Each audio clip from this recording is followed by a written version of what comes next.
I solemnly swear that I am up to no good.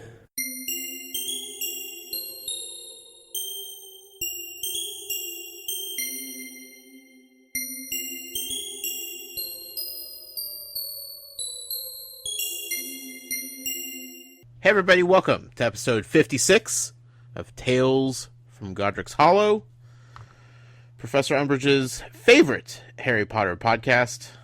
Trust me, I asked her. I am one of your hosts. I am the muggle of the show. I am Josh Brown. I am joined, as always, by the only professor I would want to give me detention, Matt Sonnenberg. Hi, Matt. Hi, Josh. How are you? I'm good. I'm wondering what your detention might be, though. Well, I mean, I feel like I could manage, you know. All or the maybe other better question. Yeah. What did you do to deserve detention? Ooh, there was probably a lot of sass. A lot of backtalk. Yeah. I was thinking you started Googling things you shouldn't. Probably something along those lines, you know, talked out of line, yelled at you a bit, you know, the normal stuff, I guess. Yep. Yeah. This is episode 56, Matt. We are talking about a couple chapters this week, chapters 12 and chapters 13 of Harry Potter and the Order of the Phoenix. I almost forgot which book we're reading. I don't say the titles of the book very often. I definitely don't write them very often. Sure. So occasionally I forget where we're. It's a chapter. It's a book. There's words. I mean, just working with this podcast more and more often, I find myself like book 5. Yeah. Book 4. Right. Like it's easier to say. It's faster to type for sure, and it just works out better sometimes. Sure. Like I totally know all of the titles. Yeah. But it's just for time and space. Book 5 I have no problem remembering. But I'm trying to be professional here, Matt. I'm trying to, you know, I understand. Welcome and I appreciate that. Any potential new listeners to trick them into thinking that this is the most professional podcast that they've ever listened to. Especially one in regards to Harry Potter. But it's all a sham, folks. You all know that by the end of this episode. All the new listeners will know that as well. But welcome, and thank you for embarking on this journey with us. For anybody out there that is new, I don't feel like we do this enough, Matt. At one point, I felt like we did it too often, and now it feels like we don't do it enough. But this is a Harry Potter book club podcast. We are reading the books, a couple chapters at a time. The thing is, you've read them a million times. I've never read them. I've never watched the movies. This is my first go-round in the entire universe. So it's a roller coaster of a ride each week here. Yeah. You're right. You used to say that a lot. As I've been going back through the podcast to retroactively make show notes for the new website. Yeah. I get to hear all that stuff over again. Right. And you used to put that out there every week. You know, sure. We are Harry Potter Book Club, and this is exactly what we're doing.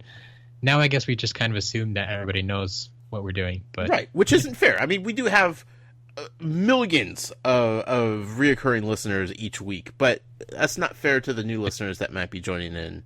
This is their first time. I want them to feel just as welcome as the new familiar ones. And I feel like a brief introduction as to what we're doing here is necessary sometimes. So there it is.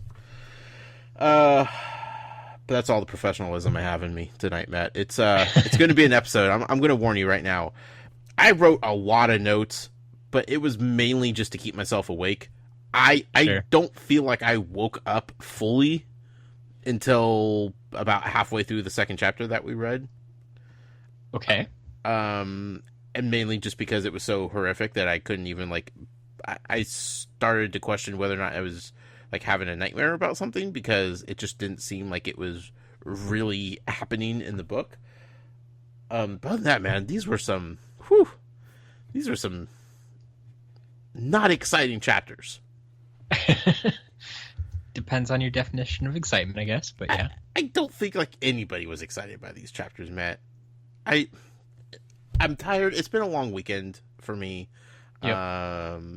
And our family, and then Val was reading, and we got to Trelawney, and the Trelawney voice came out. I was like, please don't do that tonight. That's not... I can't handle that. She was like, yeah, that's a bad idea. So, like, she cut it off. She cut off the Trelawney voice about halfway through. Wow. And I was like, that's necessary. But then Umbridge voice started to kick in, and it was, like, Umbridge calm, voice. soothing, like, not as... there's a word I'm looking for that's not coming out of my mouth. Enigmatic. There we go. I don't know why I can't say that tonight. Not quite that like Trelawney presents, sure. but there's a different tone to Umbridge for sure. And that was pretty. That was necessary. Nap-inducing. Up until it got, violent. But yeah, this lots of notes, but not a lot of substance behind them. I feel like there was a Fair point enough. where I started to write the notes for the people reading them just to entertain myself, hoping to entertain them, because I was like, these notes are garbage. Nobody wants to read these. You'd be surprised.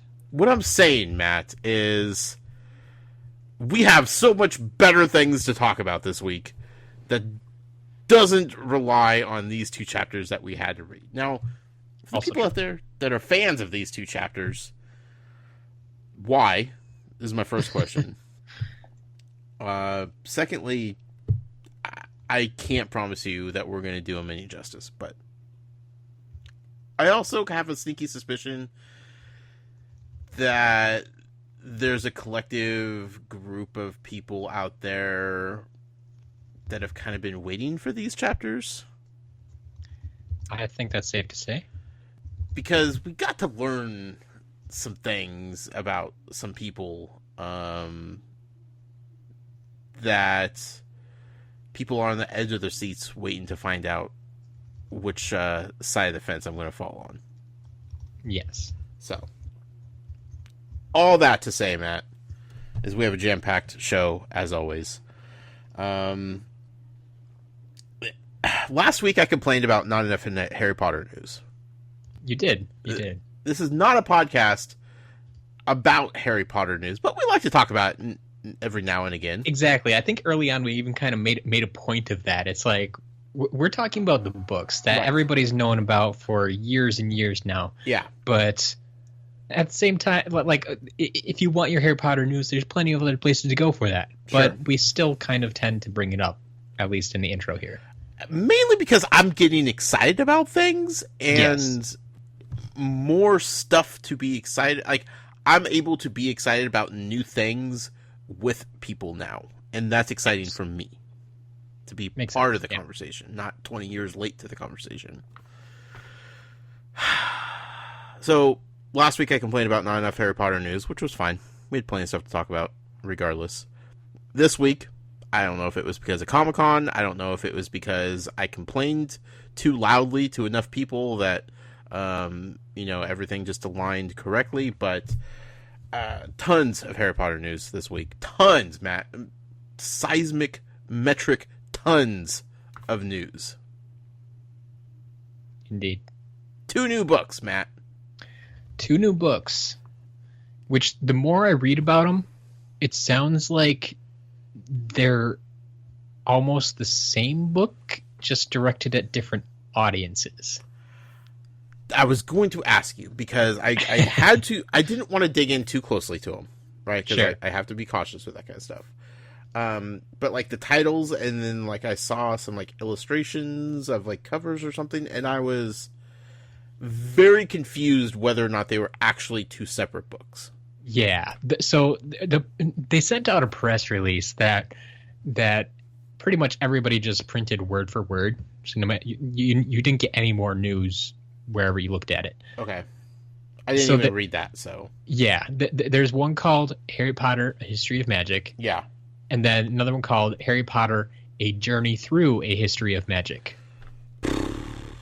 okay, So the second one, A Journey Through a History of Magic, is geared towards kids. Okay. So I'm guessing there's maybe a little bit more of a storyline, perhaps. But regardless, both of these are to celebrate, and they coincide with the release of the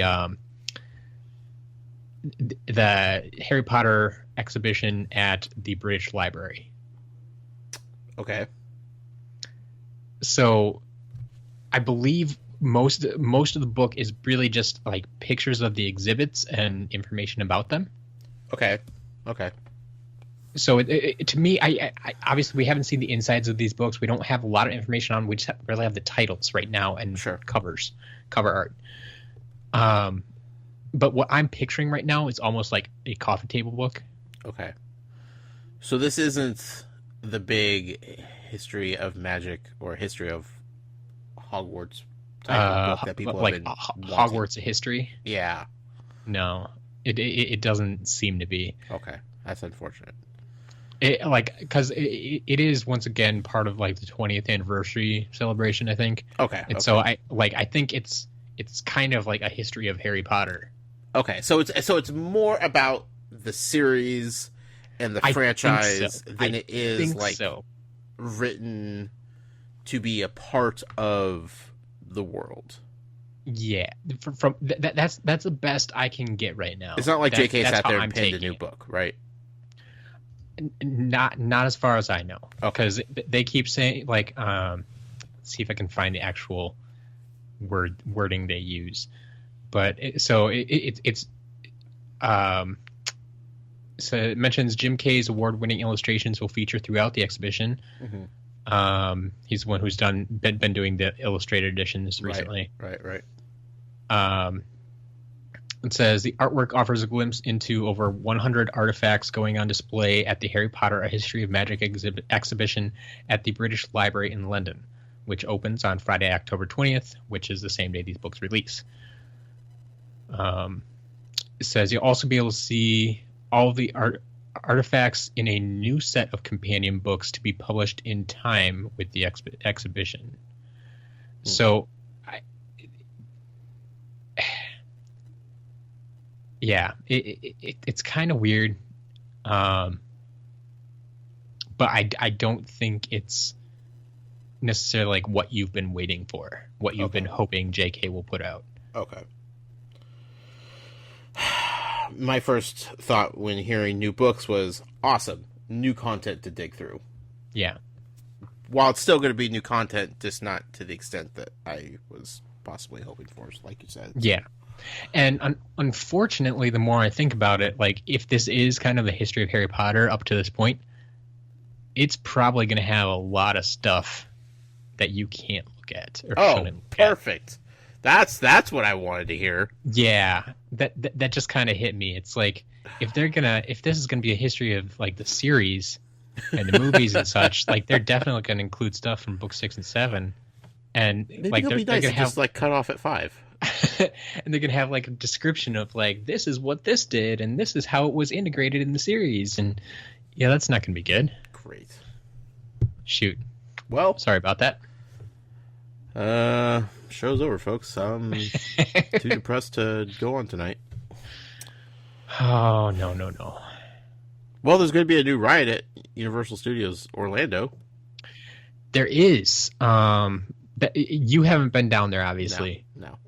But they are getting rid of the Dragon Challenge ride. It was a dual coaster that originally, when they first opened, like I think that there's a point in the coasters like they come up and they like loop around at the exact same point. Okay. And so it was kind of like, oh, we're challenging this other dragon. Sure. But I always felt it was like the worst themed ride in the Harry Potter land. Oh wow. And like it didn't really seem to fit. Like I just didn't care for it. Okay.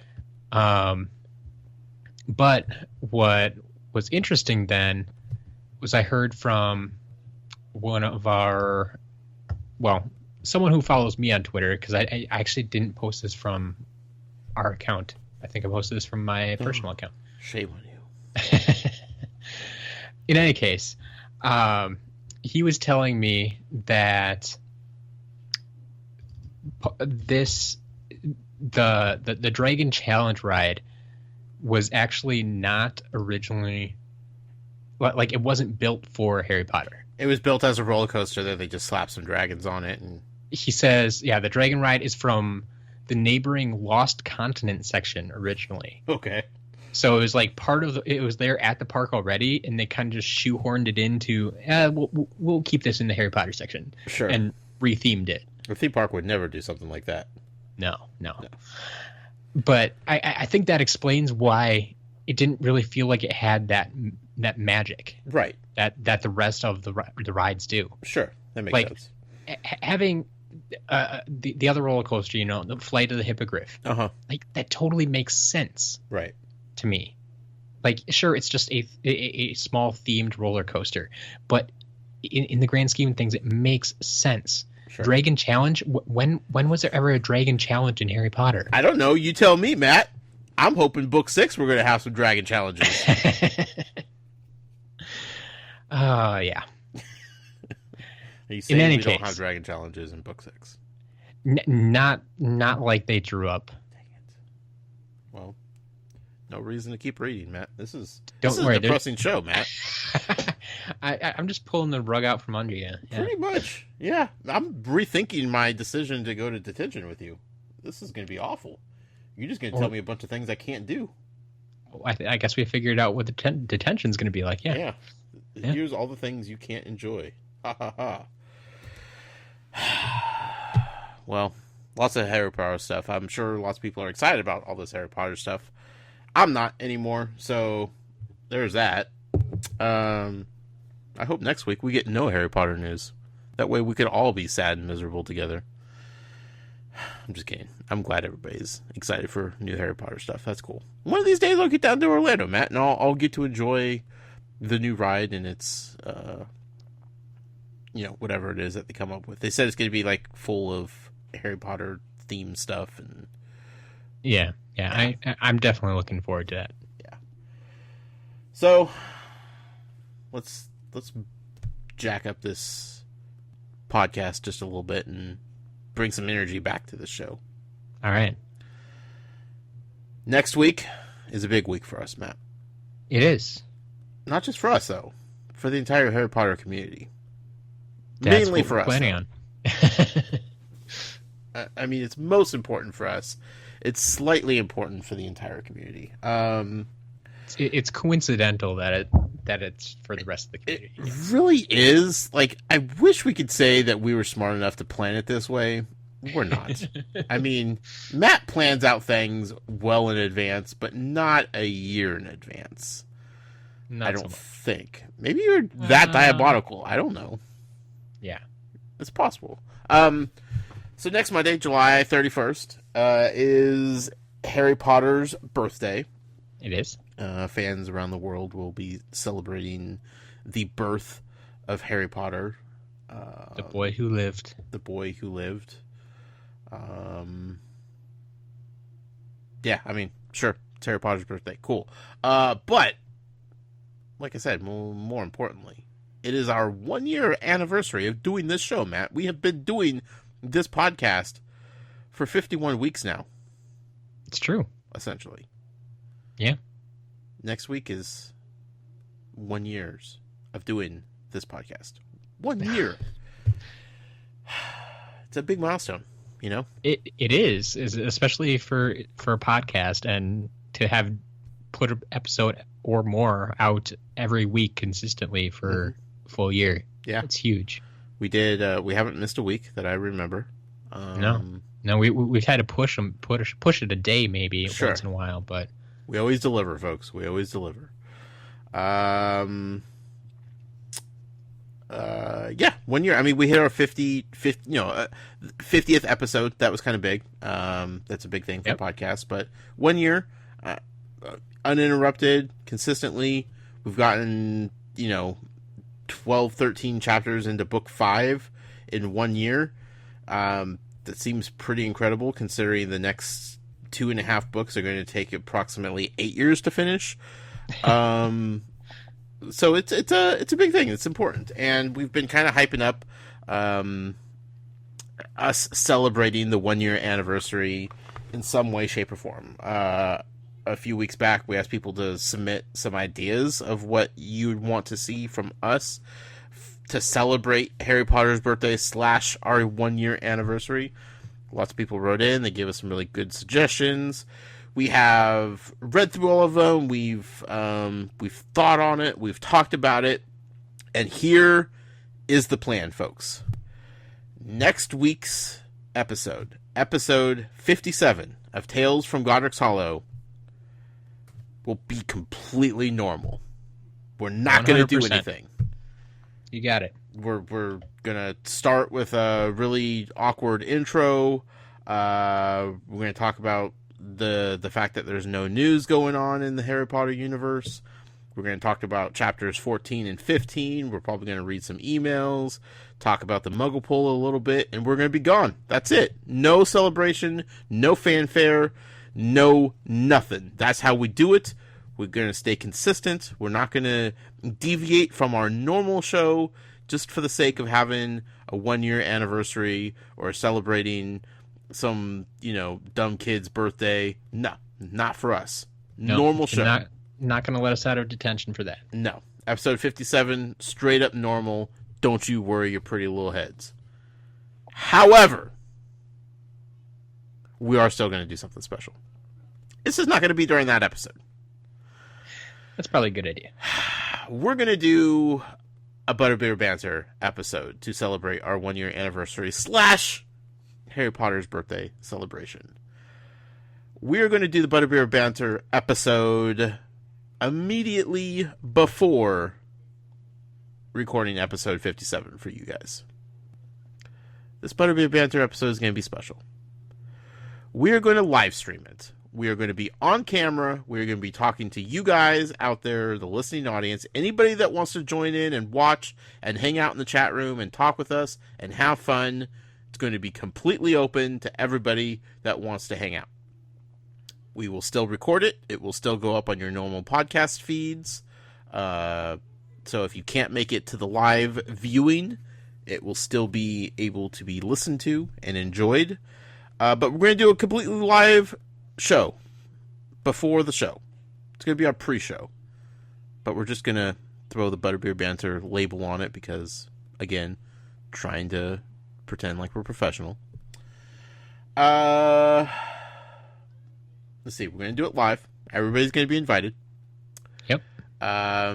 There's a good chance that Butterbeer will be flowing on both ends of the call between Matt and myself. Yeah, you'll have to give me your recipe. I will give you the recipe. Should probably post that so other people can enjoy that as well if they want to. It's a great idea. We will have it posted so everybody can make their own. And if you have your own recipe, we encourage you to do that as well. But if you're going to be hanging out with us and watching live, make some butterbeer. Drink. Enjoy. Have fun. Be merry. So we'll be doing that. We're also going to be doing some giveaways. That's right. Plural. Some giveaways. We will have multiple winners of giveaways on the show. Now, you do not have to be live and accounted for to win. We are just going to be announcing them throughout the show. We haven't set on a number of how many specifically we will have. But there will be multiple. There will be a few, if not more than a few, depending on how you categorize a few. But again, you don't have to be there to win. Matt will contact everybody after the show that won and still get their prizes out, regardless if you were watching live or not. Also, the way to enter on those giveaways, submit an iTunes review. We've done this before. Doing it again. Doing it again, because that's the best way for our show to grow. And this is our way to thank everybody that has helped us get to where we're at. So iTunes reviews for any new listeners, all you have to do is write up an iTunes review, take a screenshot before you hit submit, and then email talesfromgodric's hollow@gmail.com with that screenshot, and that way Matt can see that review came from you, because iTunes has a really funky way of like labeling iTunes reviews, and it's messed up. And they don't always post immediately, so Matt wouldn't have the chance to go through and collect them all beforehand if they were just submitted. So you have to do a little extra work than just submitting an iTunes review. You do have to take a screenshot. You do have to email it in talesfromgodric's@gmail.com. That is your entry. If you've already done that, you are entered into this giveaway already. Best news, if you've ever won a giveaway because of your iTunes review, you are back in the pool to win. It's wide open to everybody that has ever submitted or will submit an iTunes review by the time we record. You got it. So, like I said, don't know how many prizes we'll have. We're working out those details. We don't know what the prizes will be, but they're going to be fun. They're going to be Harry Potter related.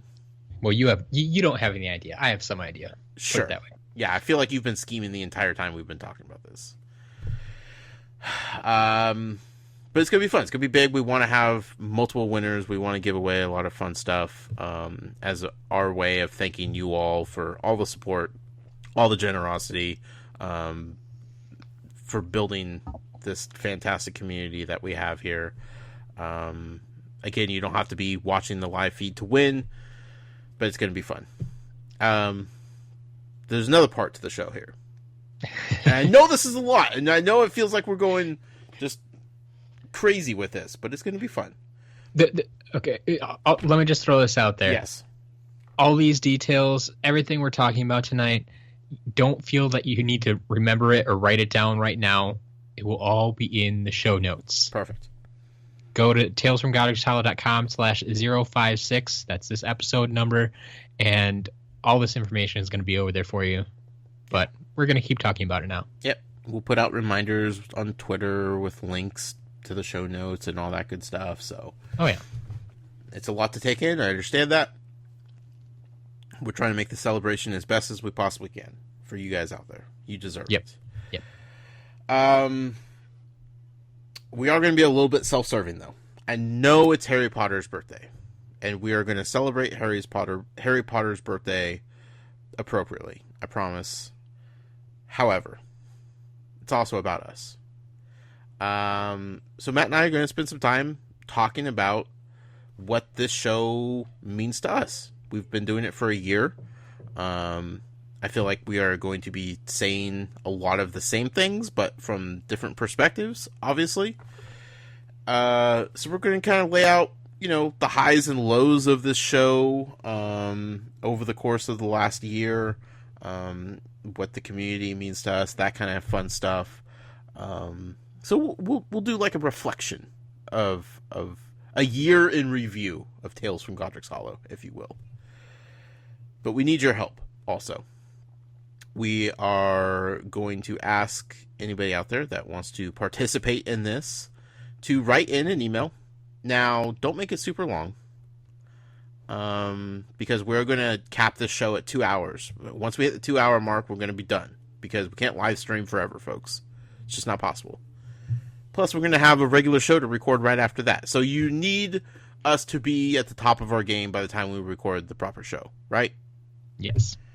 So we're going to cap it at 2 hours, so we don't need to be reading emails all night long. However, if you have an email you want to send to us, talesfromgodric's@gmail.com, tell us what this show means to you, this community, what Matt and myself mean to you, how much you love us. Shower us with praise. I'm kidding.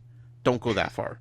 But no, everybody out there is listening for a reason, whether it be Harry Potter, whether it be because you're absolutely bored and you just can't find a worse podcast. Whatever your reason is for listening to this show, and helping us grow to the point where we can make a year milestone and still be going strong, write in an email to us. Let us know. We'll read it. We want to know your thoughts, and it will be a great way, I think, for this community to kind of connect all at once, because everybody has their own reasons for listening and enjoying and participating and being a part of everything that we do here. But there's going to be some personal stories too that come from this. So I want to hear them all. Send us an email, talesfromgodric's@gmail.com. I know you're sick of me saying that email, but I don't feel like I could say it enough sometimes. And we'll read those throughout the show. You know, we'll sprinkle in some giveaways. We'll sprinkle in some emails. We'll sprinkle in some butterbeer. Maybe some other surprises. Who knows? But we want your help. We want this show to kind of reflect what an awesome community we have, and that's going to be done with the help of you all out there.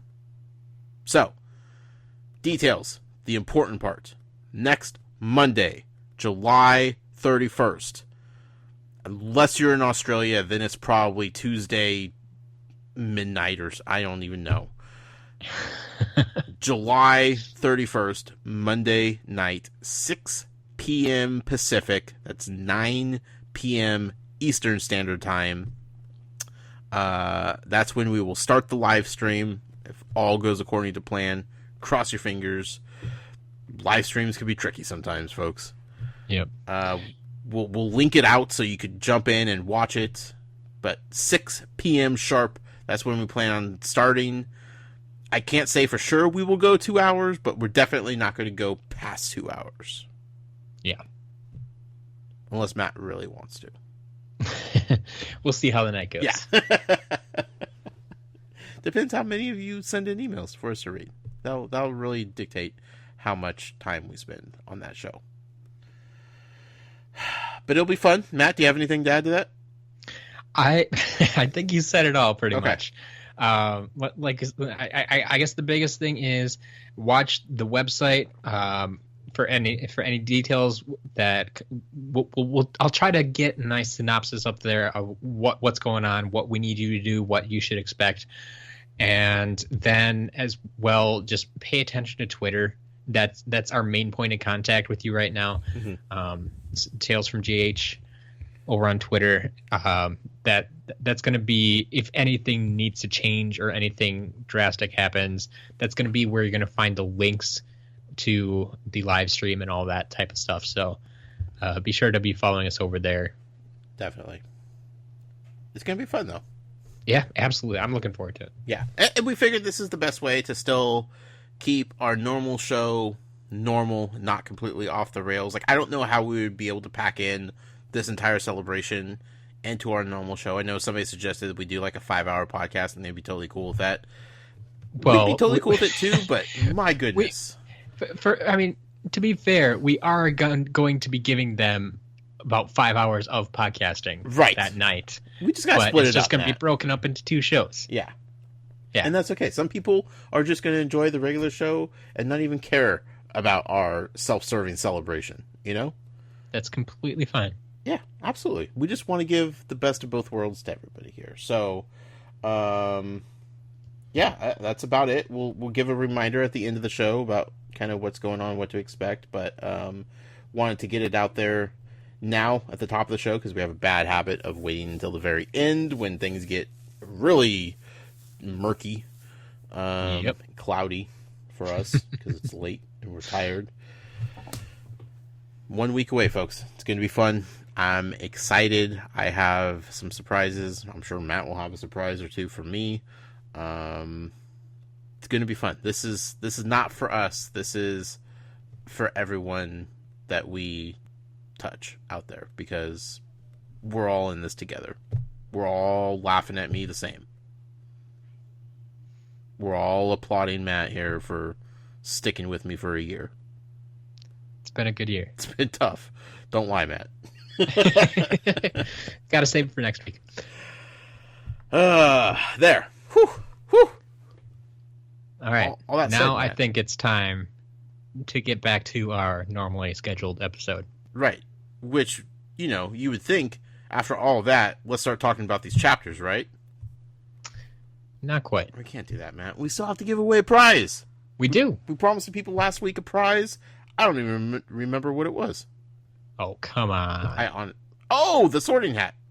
This was a prize you picked out, I think. Okay, Matt, every week they start to blend together with what hat or what prize we're going to be giving away and what prize we actually gave away.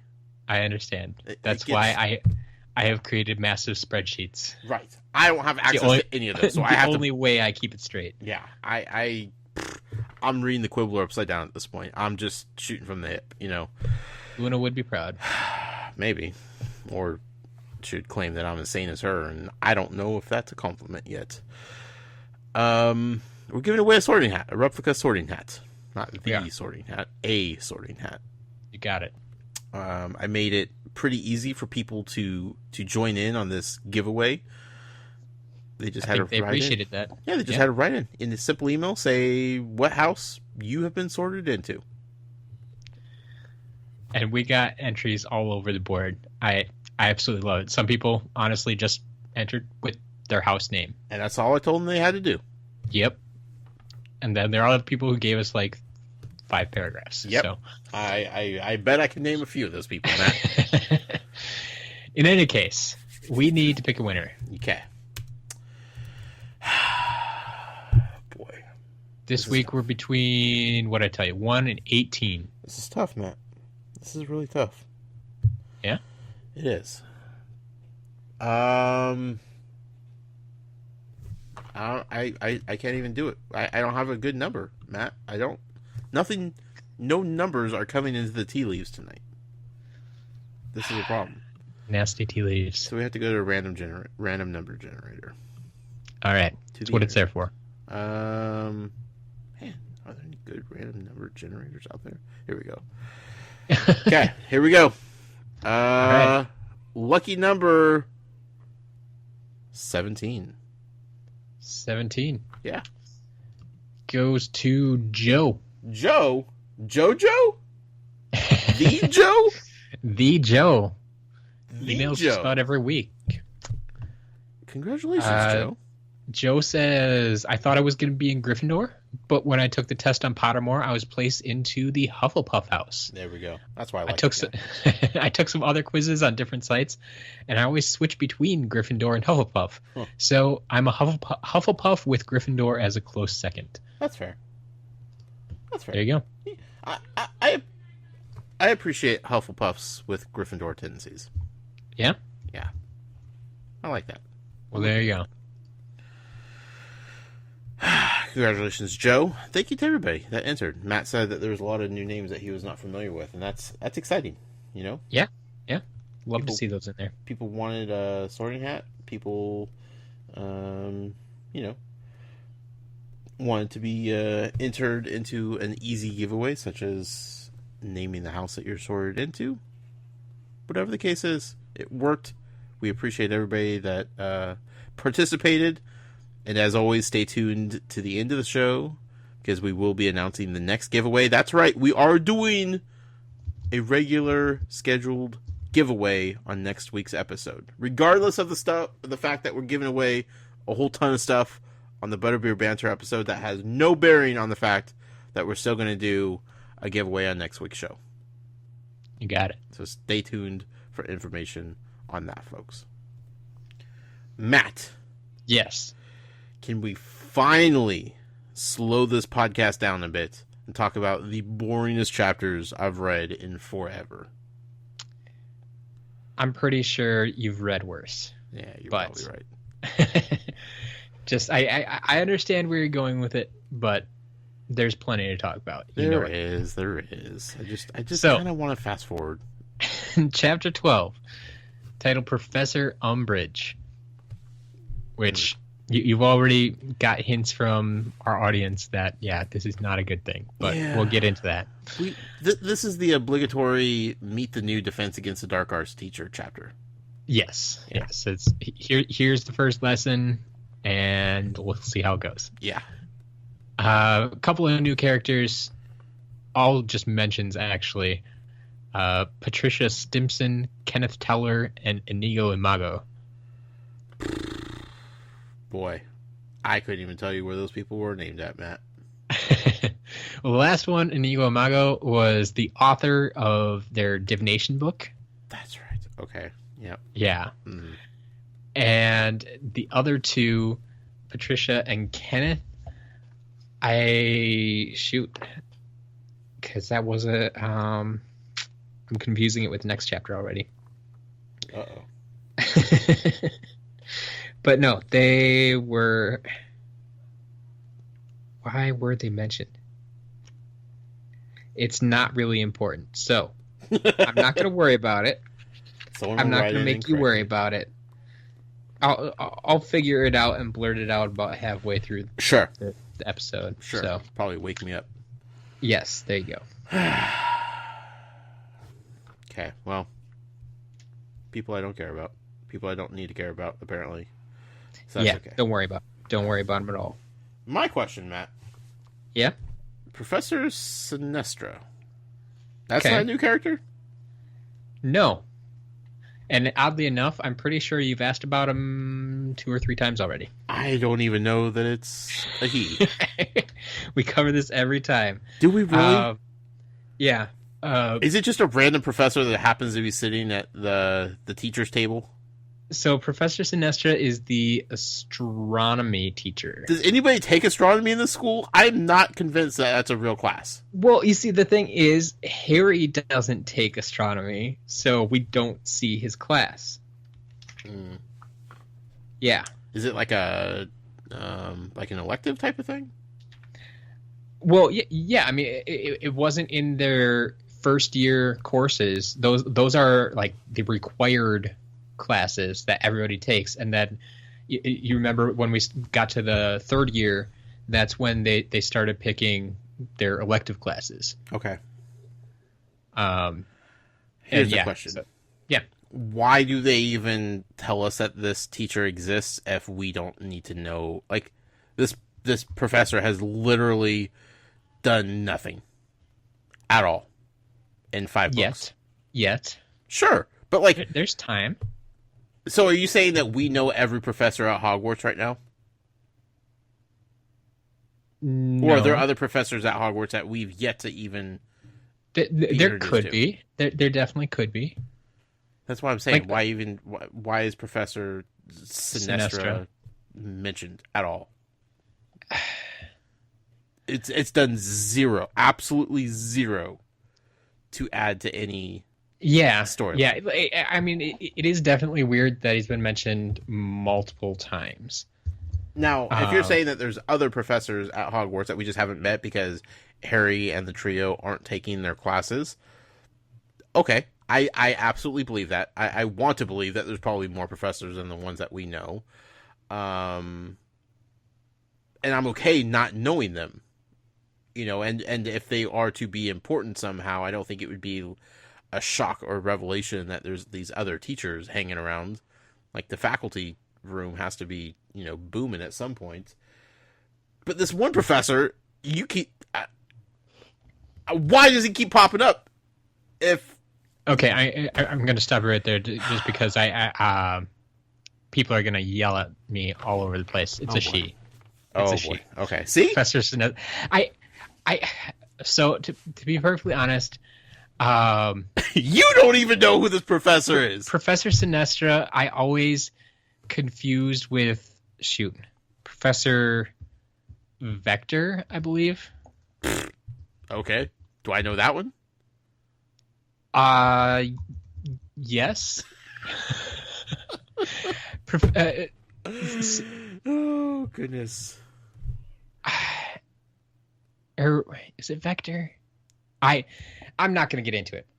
This is my point with these chapters, Matt. Like, this is how bottom of the barrel I was scraping just for stuff to talk about. Okay. If there's information about Professor Sinestro that you can't tell me right now, that's fine. I'm just curious. You say that we've met this professor many times now. I never remember them. Multiple times, yes. I obviously don't remember this professor because she has done nothing at all in any respect. I think I know more about ghosts in other houses that I didn't even believe existed than I do this professor. So why even mention that this professor is standing there, hanging out? Yeah, it's a little bit of a mystery. It almost feels like she's supposed to have a bigger part, but then they just kept forgetting that she included her. Well, decided against it. Decided not to go in that direction. I don't. Where's the editors in this thing, man? This is just a wild, wild west out here. Just throwing characters out there with little to no remorse about muggles like me worrying about sort of silly little things like this. Man, if only we could redo these books. Angelina? Yes. Was she on the Quidditch team before? Yes. Okay. Yeah, because didn't know much about her. I mean, spending time with her as much as any of the other Quidditch, like, I mean, we never really knew that much about Wood even. Yeah, that's true.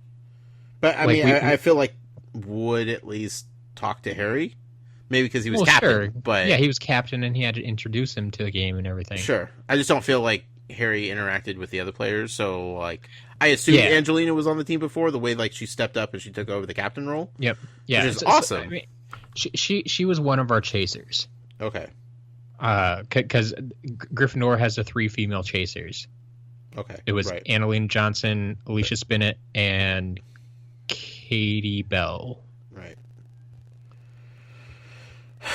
I mean, I like her. I like her spunk. She's determined to win, and I like that. I think there's even kind of the joke about how she has been infused with the soul of Oliver Wood and his desire to win. Who apparently went on to play professionally. Right. Which makes sense. Yep. So, okay. It's a new character. I'm trying to get used to. Even if she was mentioned before, I don't think like we've had dialogue with her. Not a lot. I know one of the biggest connections you would have had, I believe, was last year, actually, in Goblet of Fire. The ball? No Quidditch. Yeah, when there was no Quidditch. Oddly enough, yes. But I believe she was the one that either Fred or George took to the ball. Oh, okay. The one that they just casually asked across the table? Yeah. Okay. Yep. Cool. Now I have a connection to her. There you go. Perfect. I like that. Anyway, she just popped out of nowhere, kind of, it felt like, in this chapter. And I didn't mind it, because it's like, cool, we're going to get back to Quidditch, because we definitely missed out on that last book. Yep. But it kind of threw me off, maybe because we didn't have the Quidditch team to talk about last book in any capacity. Sure. Yeah. Like you said, we've been a full year without Quidditch, so we didn't get. We just had the pros last year. Yeah, Wood was non-existent really last year. We didn't know what was going on, and so now we get back to Quidditch, and all of a sudden we need a new captain, and there you go. Yeah, things are changing. I'm excited. She's very demanding, slightly overbearing, but in a very strong leader type of way, which makes sense being a Gryffindor, makes sense being Quidditch team captain. Yeah, I think she wants to make a good first impression. Is she 7th year? She with the twins, right? Let's Probably. see. At least 6. Year, yeah. Yeah, well, yeah, she's above Harry, that's for sure. Because the rest of them were all on the team before Harry got there. Right. But yeah, I think it's probably safe to say she has to be a 7th year. Yeah, because the twins are 7th year, right? Yeah. Yeah. Okay.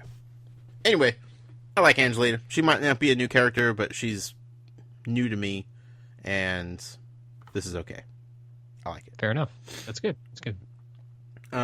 They're also talking about they're going to be getting a new keeper. In my notes, I put maybe Ron. Maybe Ron could be a keeper. Like, I saw that in your notes. Yeah, and I was like, why would they bring this up? Like, why would this be part of the storyline about finding a new keeper?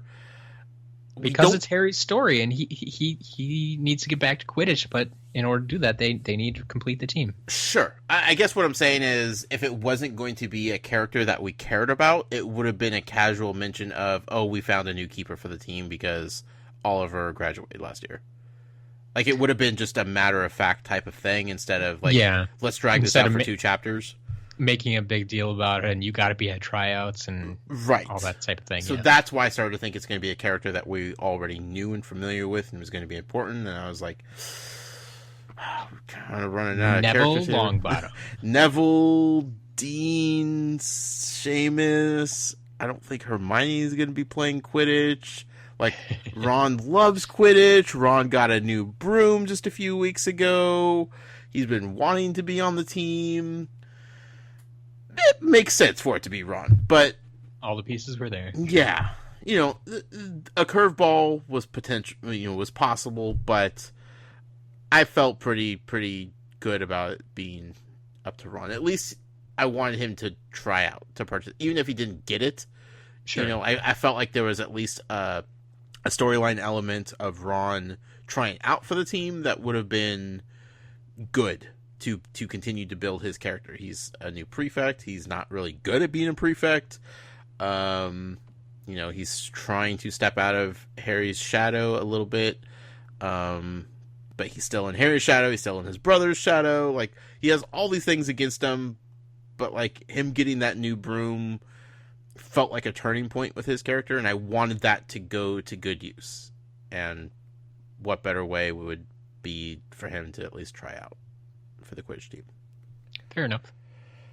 So, we'll get back to that.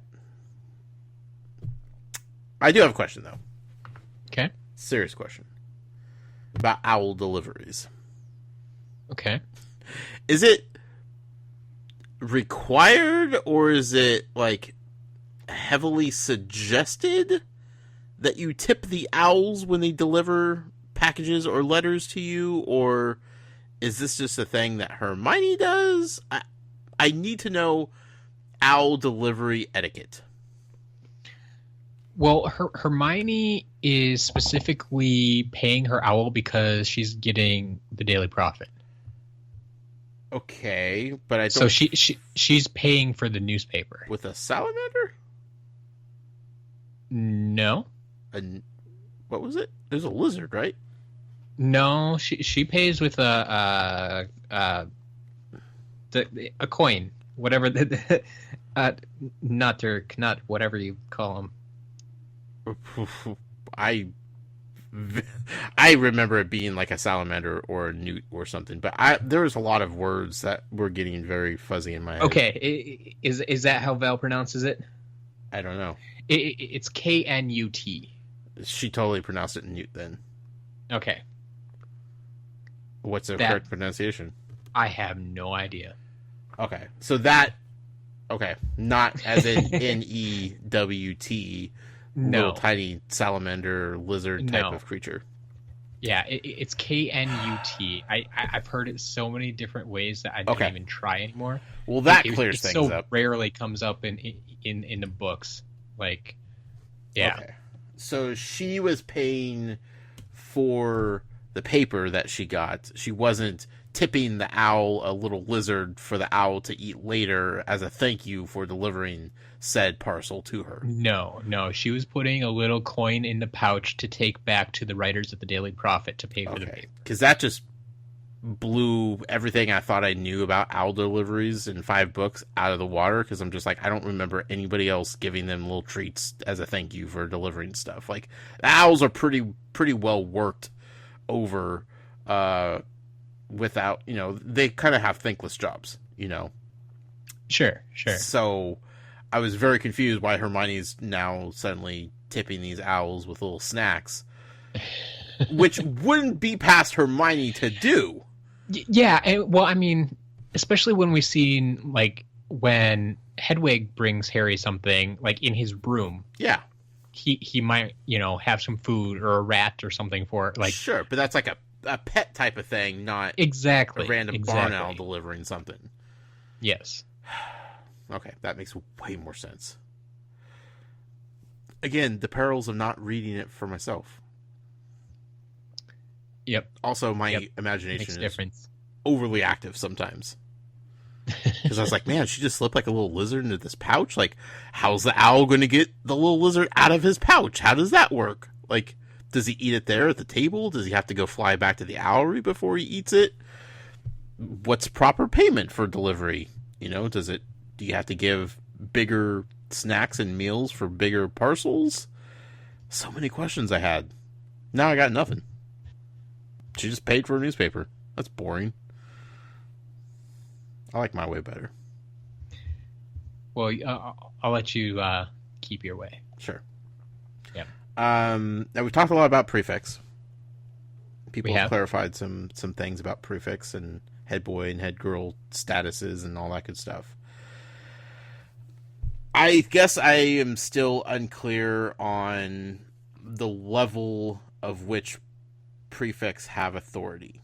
Can fifth year prefix actually discipline older students? Because I feel like there's going to be sixth year prefix and seventh year prefix also, right? Yes, there Right. are. Yeah. So is Hermione stepping out of bounds here by trying to wrangle the twins? Like, no, I don't think so. Okay, so like prefix is a collaborative effort between fifth, sixth, and seventh year students. It's not like the fifth year tackles fifth and below, the sixth year tackles sixth and below, and the seventh tackles seventh and below, and then head boy and head girl tackles everything under the sun.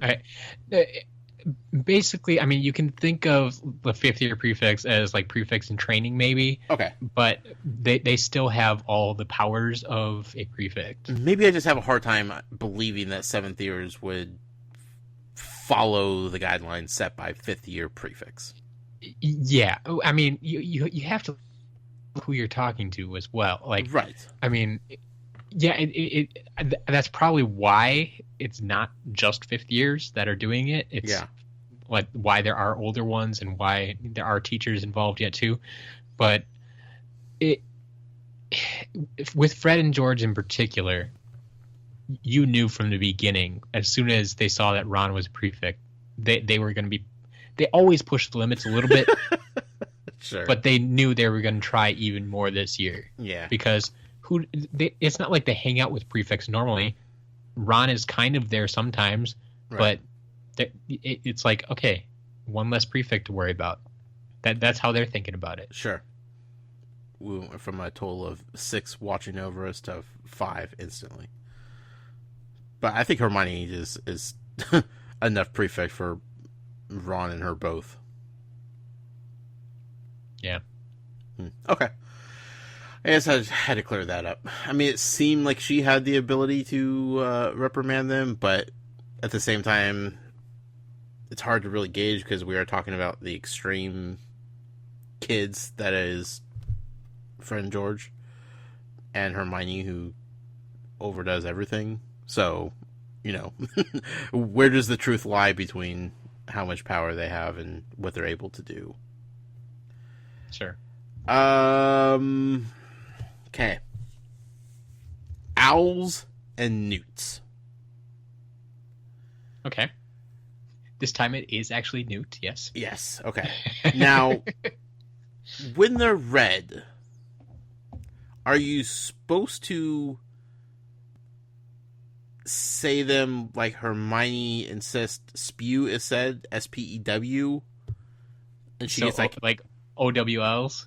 Yeah, like, are you supposed to say the OWLs and the NEWTs? Like, you see, especially when you get to like NEWT, like, but like, it's a mouthful. I mean, you think about it, like, we have the SATs and the ACTs, right? We have those, and that's essentially kind of what they're getting at. Yeah. But then we have things that get longer, like the LSATs. Sure. And I can't think of all the other medical and law exams that are out there, but But they also don't form actual words. Exactly, and that's kind of what I'm getting after. Is like we try with the ones we have, we try to make them form words. We try to make them easier to say, and so I would say, like, I think I've heard people reference the OWLs. Okay, but anyone I've talked to about them always call them owls and newts. Okay, so you're not going to be scoffed at and ridiculed for going that route. I'm not gonna. No. Okay. I'm just seeing what I kind of understand. lingo I could bust out at any given time, Matt. I don't want people to look at me strange. Like, what are you talking about? Yes, you want to get into the culture. I mean, it gets a little confusing because actually it gets even more confusing nowadays. But the fact that owls are so prominent in this world, yes, that you kind of have to clarify: are you talking about the animals or the test? And then you get to the newt, and it's like, are you talking about the animals or the test, or the guy, Newt Scamander? Right. Like, or the coins that I think are animals that you're slipping to the owls. Like, oh man, it's a tangled web we weave here, Matt. Yeah. I'm actually seeing if I can get some help on Twitter right now. Okay, it's a lot to keep track of, and I think again, it definitely doesn't help that I'm not seeing it. I'm not seeing the acronyms. Yes. So I'm processing the words and then trying to descramble the words in my head. Whereas I just saw that as as the abbreviation, the acronym. Like, I would immediately know what we were talking about. Exactly, and this is where I get in the weeds a little bit. Is that I've read these so many times. Yeah. But a lot of time for some of these names and even, like you said, the acronyms and stuff, it might be the first time that I've actually had to verbalize it. Sure. Yeah. And this is where I applaud Val. I have to do it I should be doing this every week. That she goes through and reads these things to you, and like I would stumble over parts of it. Sure. Because, like I said, I have never honestly verbalized some of these things. Yeah. I've read them over and over, and I can read them and I understand them and I know what they are, but actually, like, talking about them, it's right. like, oh, that yeah, how do you say that? It's tough. But like if it gets to the point, like if it's repeated over and over in the books, I might come up with a pronunciation for myself. Sure. But otherwise, it's like, okay, I understand what it means. I'm not going to worry too much about how it's pronounced. I'm just going to keep reading. Right. So. Anyway, just throwing it out there. Just the quirks of reading the book for the first time, I guess. Trying to figure out where everything fits into things. Yeah. Sorry, I can't help you more immediately. No, it's okay. It's fine. Professor Ben's got to mention. I appreciate Professor Ben's. Yeah. I just wanted more, Matt. These stupid teases of like, hey, we're going to be in this classroom for just like a page, and then we're going to move on. Would you really want to be in there for 30 minutes? Matt, I want to know about these characters that I just briefly know once every book. I want in-depth character research and study on these people. You want biographies of all the professors? Oh, badly, Matt. That's okay. Right up there with like a full catalog of magical creatures and beasts. Like, yes, I want to know everything about the professors, about the ghosts, about the caretakers, like everybody at Hogwarts. I want to know what their deal is, what's up with them, Yeah. I feel like I know Snape the best, and he's the least well, okay, not anymore. One of, the professors I don't want to know anything about, to be real.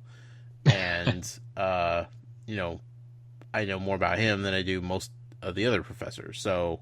It's true, because he plays into Harry's story a lot more. the things I want, Matt, I will never get, but here we are. Giant Wars. Are we going to learn more about the Giant Wars? Probably not. I'm going to be disappointed with that one. The Goblin Rebellion and the Giant Wars are something I can only hope to learn more about.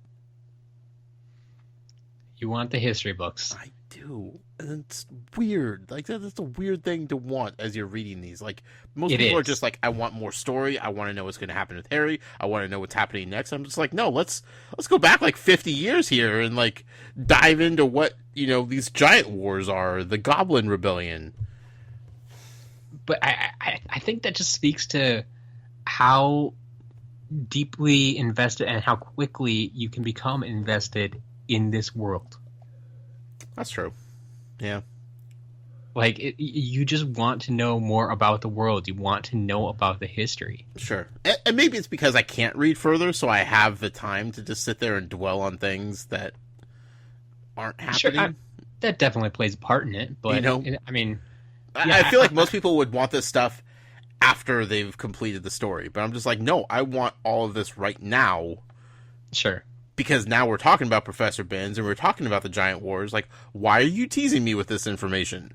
I don't want to wait for this. I want this information now. We'll get back to Harry and, the dumb kid story, but let's talk about this important stuff here. I know, stories about Harry Potter, and that's what we got to do. Let's see. Cho Chang is back. She's again. Yeah, she's becoming more of a recurring character. Yeah. I mean, representing Ravenclaw, representing potential love interest for Harry Potter. He's still crushing. We have to dig that knife in a little bit deeper about Cedric dying last book. Like, hey, I don't think we've talked about Cedric dying enough. Let's just, hammer that point home. Well, that's the thing. It's like they haven't talked about it. Like, we were there when it happened, but as Harry says a couple of times, like, he hasn't really talked to anybody about it. I know, but let's just move on. Like, let Cedric rest in peace here. Like, why do we gotta keep talking about this poor kid? It's hard, Matt. I don't want to talk about it anymore, and it just keeps it pops up at the most inopportune times. Yeah. There's no preparation for it at all. Now I just associate Cho Chang with Cedric dying at all times now. So that's going to be great every time she comes up. I'm just like, well, I'm sad and depressed. Yeah. Not her fault, but... let's get to some classes. Okay. Again, this is the perfect chapter to rehash all the classes that Harry Potter has to take and how much he loves them. Starting with Snape's class, Potions class. Yeah, Snape's your favorite. Still being Snape. He is. He doesn't change. I kind of had this weird hope that we were going to see maybe a slightly softer Snape this book. But would that really make sense? I just wanted it, Matt. I'm not saying it would make sense. I'm now having the hard time of, like, for 4 books, I just didn't like him because he was unlikable. Now I know that there's a glimmer of hope with his character and that he might be doing some good in this world, and I want to cling on to that part of his character, but I can't because he turns around and he's still stupid old Snape, and that just prevents me from, like, softening up to him at all. And maybe that's the point. And I understand that if he's doing his secret double agent stuff, like, he needs to stay undercover and he needs to not give the impression that he's anybody but grumpy old head of Slytherin household Snape. But I just like, what if he just, like, winked at Harry, It was just like, like, I'm giving you, guff here in front of the entire class because that's what everybody expects me to do. I'm just completely tearing you down. But here's a little wink, just between him and Harry. So Harry's like, okay, this sucks, but I know why it sucks. Harry left that class. It was just like, well, same old, nothing's changed here. This is awesome. I hate my wife. I hate this class. I never want to come back here again. Like, Sure. just a wink, like just between Snape, Harry, and the readers. Just a little glimmer of hope that something might be different. Nothing. Just cold. Gross Snape. I just can't, Matt. I just can't. I understand. Also, he's trusting these dumb kids to make like this extremely dangerous potion. I question his teaching method sometimes. Yeah, his method. I mean, it's almost like in Defense Against Dark Arts last year that we got Moody. I mean, it was fine, not real Moody, but fake Moody, and he. What do they call him? Imposter Moody. Imposter Moody. Yes, but the stuff he was teaching them, the unforgivable curses, right?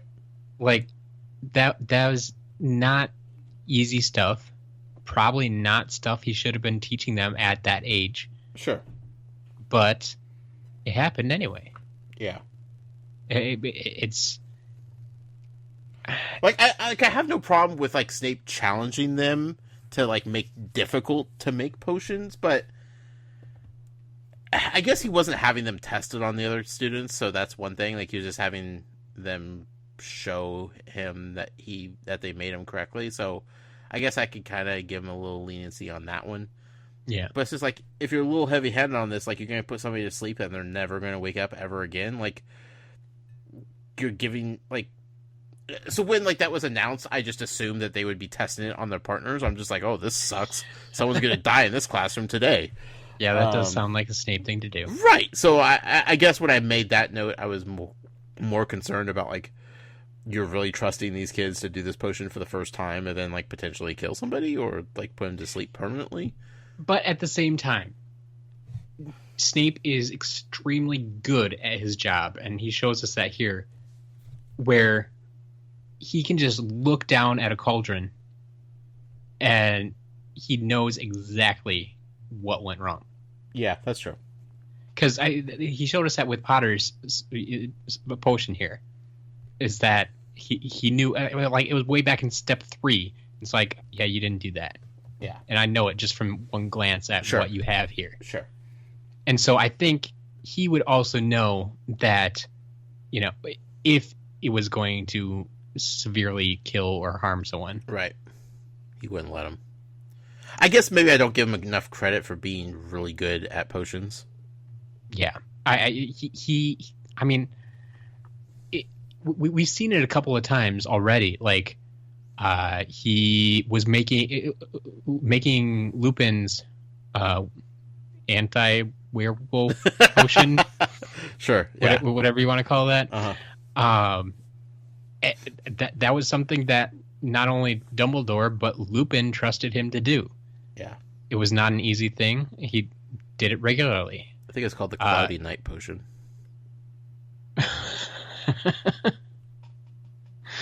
Oh, I really want to read your fanfic.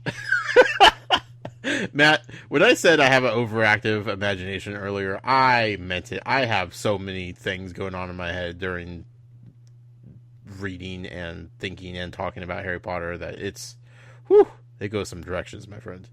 You just need to start writing your fanfic right now. So when we get through book 7, that's what we're going to cover next. We're going to cover Josh's fanfic. Sure, and I'll be the professor. Start talking about that. Exactly. And you'll be reading it for the first time. You'll know what's going on. I'll have no clue. The audience can read along with us. It'll be great. Get on that. There's no way you'd be able to predict the theories, though. Exactly. It'd be me and the world against Josh. Josh's the brain. former Muggle. Yes. Oof. That's a challenge. Anyway, Snape, I guess we had to go back to his classroom. Like, I almost forgot he was there because, like, he wasn't even mentioned being at, like, the faculty table during the sorting ceremony. Sure. Like, previous books, like, there's always that, like, Harry sees Snape and Snape sees Harry type of thing. Because they kept mentioning, Hagrid's not there. Hagrid's not Yeah. that was the and there was Umbridge. Yeah. Which so I guess it was just weird that like Snape was a complete afterthought when it came to like him sitting at the table. So I forgot he was there. So we went back to his class. I'm like, oh yeah, he's not out on a secret mission. Like he's still a professor there. He's still here. Everything's still the same. Yes. Yeah. I needed that reminder. Well, there you go. Yeah. Got a double reminder. Yay. Me. Double potions. Boy, oh boy. From there, I mean, it only got better. Because we went upstairs to the wacky Trelawney's class. and we got the brief cameo from Sir Cadogan. That's true. That was in between there. Glad he's still running around doing his thing. Again, Matt, like these were just kind of a slog. I know. I mean, he was there. I didn't even make notes of it because I'm just like, oh, cool. I'm glad he's still doing his thing. He was there and gone. Yeah. Yeah. Trelawney. Yes. She's something else. Always is, always will be. Yeah. Found out that she doesn't believe in grades or tests, but kind of implied that it's kind of she has to do that sort of thing as a professor. Yeah, sounds about right. She definitely wouldn't do it if she didn't have to, which is the least shocking thing I've heard all book. She's still a nutjob. I still appreciate Ron and Harry giving zero effort in her class. Like I'm surprised that they haven't just stormed out of her class like Hermione at this point. Except I think they know that it's an easy class for them to just shut off their brain and do nothing. Sure. And I think they kind of have fun with it sometimes. Oh, definitely. Absolutely. But it's just like, I don't want them to change and never take this stuff seriously, because it's hard to take Trelawney seriously in any capacity. But she's talking about like a dream journal and interpreting dreams, and I'm just like, wait a second. We've talked about Harry Potter having a dream in this book a couple times now, so I wonder if that's going to come into play at some point. It's true. I feel like it is. It's possible. So, I hate to interject here, but I have the results from my quick Twitter question. Okay. I asked folks who listen to the audiobooks, okay, how do you pronounce KNUT? Okay. And I have 3 responses now that all agree it is. I was going to say, are they different? No. They all agree that it's Knut. Okay. There it is. They're saying it's pronounced KUHNUT. Knut. Okay. Knut. So the K is not silent as it would be in our dumb English language. Apparently. Cool. Good to know. I will pass that along. No more confusion. No more. We're not talking about lizards here. No, not at all. Okie dokie. Trelawney, she's a nutjob, but hey, that's why we like it, right? If you want to find a reason to like her, then yes. All right, let's get to the real star of the show here. Professor Umbridge. Boy, oh boy. Quick question before I realize how serious things are about to get. I couldn't help thinking about her wardrobe. Yep. Like, every time we meet her, we learn that she likes to wear pink. Pink. Yes. Lots of pink, right? Pink. All over. And her outfits aren't, like, very old lady-ish. Right? Yeah, from the description, it's, kind of prim and proper. Right. Not standard witch attire of, like, robes. Like, I definitely see her being dressed far differently than McGonagall and Pomfrey, and definitely Trelawney, because she's on her own, galaxy over there. Sure. More, like you said, prim and proper, maybe more business-like because of her job in the ministry type of thing. Exactly, and I think that plays into it a lot. Yeah. Where the professors kind of, if you want to call it a dress code at Hogwarts, they perhaps have some sort of dress code. They dress kind of like the students dress. Everybody's the same. Everybody's, Sure. nothing to, fuss over. Yeah. But yeah, we know she's very much from the Ministry. That's her background. That's kind of how she got the job in a way, I guess. Right. Because she was at the Ministry wanted someone there, it looks like, and so that's who's here now. Yeah. And she's not going to change how she dresses just because she's working at the school now. Sure. So I pose this question. Okay. And I shudder to even say the name out loud. But was Professor Lockhart the best dressed professor that we've had at Hogwarts? I would think that is a fairly safe assumption. Okay. Because I was thinking about it, I was like, well, I mean, Imposter Moody was Imposter Moody, Yep. Nothing fancy there. Nope. Lupin was raggedy. Shambles. Yep. We see the other professor, Snape's all black, McGonagall, very nice robe, but still nothing flashy about it. Yep. I mean, Dumbledore has, a very nice robe, but like compared to Lockhart, Lockhart has definitely stood out as a, when it comes to faculty attire. Well, yeah, his attire has to match his award-winning smile. That's true. God, you're so right. So, hearing Umbridge's description of, what she's wearing every time we meet her just, started to make me think about all the professors, and what they wear, and if we're, ranking them in a fashion show sense, Lockhart, he's up there. That might be the one thing that he's best at compared to the other teachers. There you go. Now, let's never say his name again, and we'll all be fine. All right. Okay, Umbridge. Boy, oh boy. Matt, she's getting to me already. Yeah.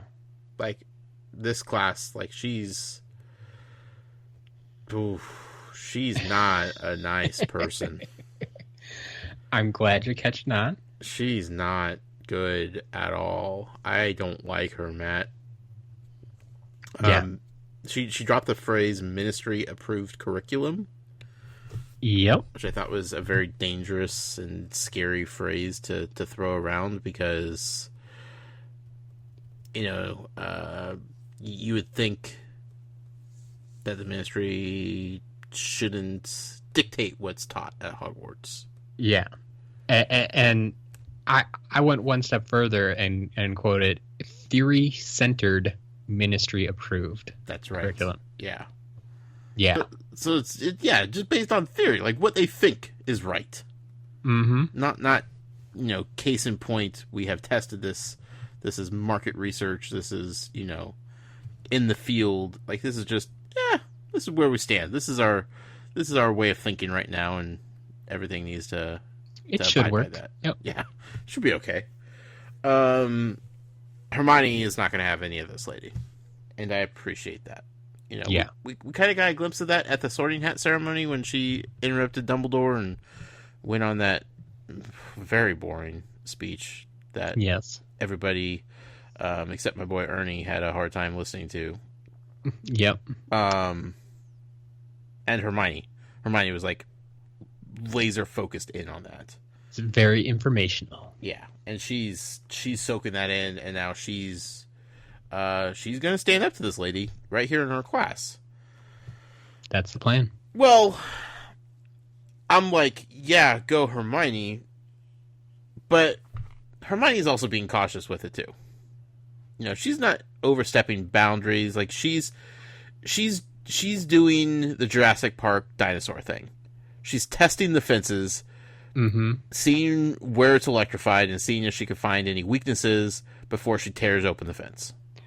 Yes, she has been issued a new set of rules, and is doing her best to play by those rules, but like you said, testing the limits. Yeah.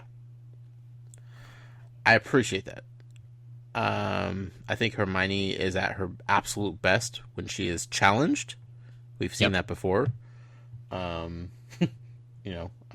far as we know, Rita Skeeter is still in a jar.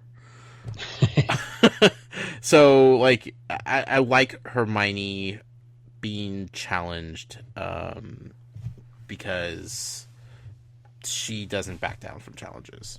And that's probably the Gryffindor in her, you know? Yeah, absolutely. I mean, we've seen it so easily from Harry, kind of from the beginning. Like, we know why he's in Gryffindor. Yeah. But as we go along, we get to find out why everybody else has been placed where they are. Right. One day we'll find out why Ron is. Why Neville is. Neville of all people. Yeah, it went downhill fast from there, Matt. We found out that Umbridge is not too keen on the idea of the kids actually practicing the magic that they're learning about. Yes. She believes that reading about it and knowing the theory behind it is going to be enough. Right. Enough for the big tests at the end of the year. Like, that's where it gets dicey, right? Yep. Because she wants these kids to learn everything that she's teaching, but still be able to perform the magic in the test for the first time correctly and accurately without ever practicing, because if they study hard enough, they're going to know exactly what to do and nail it on the first time. Yeah. I don't know if there's anything in this world, Matt, that somebody could successfully do on the very first attempt just by reading and studying it. Yes, and I believe Hermione has already shown us that doesn't work all the time. Like one of the biggest examples of this, I believe that we've seen in the books so far, was flying on a broomstick. Mm-hmm. I think that was even mentioned in the first book, that it was something Hermione didn't like because she couldn't learn how to do it from a book. Right. And like, even Hermione, like, no matter how much she studies stuff, like, she still has to practice it. She still needs to work it out until it becomes right, no matter how much studying she does. Hermione is definitely one of the best at learning theory. Yeah. But yes, you still need to practice it. Right. Like, we've seen Harry practice things over and over and over. Like the Patronus charm. Like, I don't think anybody would be able to nail that on their first attempt just by reading about it and studying about it and thinking about it. Yeah. You know, like, that's not something that happens. Now, people are naturally gifted at certain things. I understand that. But practice, man. Practice makes perfect. And Umbridge is just like, no, we're not using magic in this class. There's no reason to use magic in this class. You're not going to be attacked by anything in this class. There's absolutely no reason to ever practice this stuff. Come the end of the year, you guys will be golden. No problem. Yeah. Perhaps my favorite line from Umbridge here is, the Ministry of Magic guarantees that you are not in not in danger from any dark wizard. Right. How can you guarantee that? That's a strong guarantee to put out there. Can I get that in writing? Like, is there money back guarantee involved with this? Like, what's, how far does a guarantee actually stretch? It's setting up for bad things to come, Matt. Yes. And I worry that if the students, specifically the trio and the ones that actually care about this kind of stuff, aren't able to practice in the classroom like they should be able to, that they're going to go rogue and start practicing it on their own, and that's kind of frightening. But, like, I could totally see them doing that because, let's be real, like, these kids, rules don't exist in their heads. You know, rules are meant to be broken. Sure. So, like, she's definitely not going to let them do it in class. Like, I don't think they're going to be able to get away with anything in her class. Like, this is going to be an awful lady through and through. I hope, like, she just dies in the next couple chapters and we just have to move past her and we'll be good. I suspect we'll have her all year, unfortunately. I don't know what's going to take her down, if anything. But I can't see her, like, loosening her stance on the kids actually practicing magic in the class. So, does that mean they're going to go rogue and start practicing it on their own? I don't know. I wouldn't put it past them, like I said. But it's also kind of concerning because new stuff that they might be trying out, you know, it could be dangerous. And I don't know. There's just all kinds of things that are going to happen with this. So, I guess what I'm saying, Matt, is I just don't like Professor Umbridge at all. That's good to hear. And I thought that, like, just the way she acted in this first day was going to be reason enough for me just to hate her going forward. I thought that was going to be, like, the pinnacle of, like, how much I despise this lady, right? Yeah. I was just like, well, she's the worst. She's already surpassed Snape. Done. End of story. I don't like her. Let's never go back to her classroom again. The next chapter happened. I was just like, whoa! Okay, this Yep. This snake hole goes way deeper than I thought. Yes. Well, let's stick to this chapter. Okay. That's a good idea. Okay. I still think it's hilarious that nobody could handle the mention of Voldy's name still. Yeah. They're like they shudder, they gasp, they fall out of chairs. Like, it's the biggest thing to happen anytime Harry Potter says Voldy's name. Yep. And you know he's just like, he smacks his forehead and is just shaking his head like, you guys are ridiculous. Stop it already. Please just stop it. You know, he's rolling his eyes every time. It's like, just, let me say it. You should say it too. Yeah. It just cracks me up each time. Because, stupid kids. She takes away points from House Gryffindor. I forgot points were even a thing. Like, I'm pretty sure points didn't get taken away at all last year. Well, yeah, exactly, because we didn't have the whole Quidditch House Cup type of stuff going on with the Triwizard Tournament. Yeah. Like, it was supposed to be Hogwarts as a school was rooting for their champion. Right. So it's just weird. Like, now that, like, I feel like we're back to, like, Hogwarts in a normal year. Yeah. Last year feels like such an anomaly now, you know? Like, it was so different than all of our other years at Hogwarts because we didn't have Quidditch matches. We didn't have the House Cup. We didn't have kids worrying about losing points or gaining points or anything like that, where that was like a big focus for 3 books. We got to book 4, all that's out the window. Book 5, now we're back to where we were, you know, books 1 through 3. It's a very weird transition, and it's I appreciate the reminders of how all of this works, but then I also feel dumb for forgetting it in the first place. Sure. So,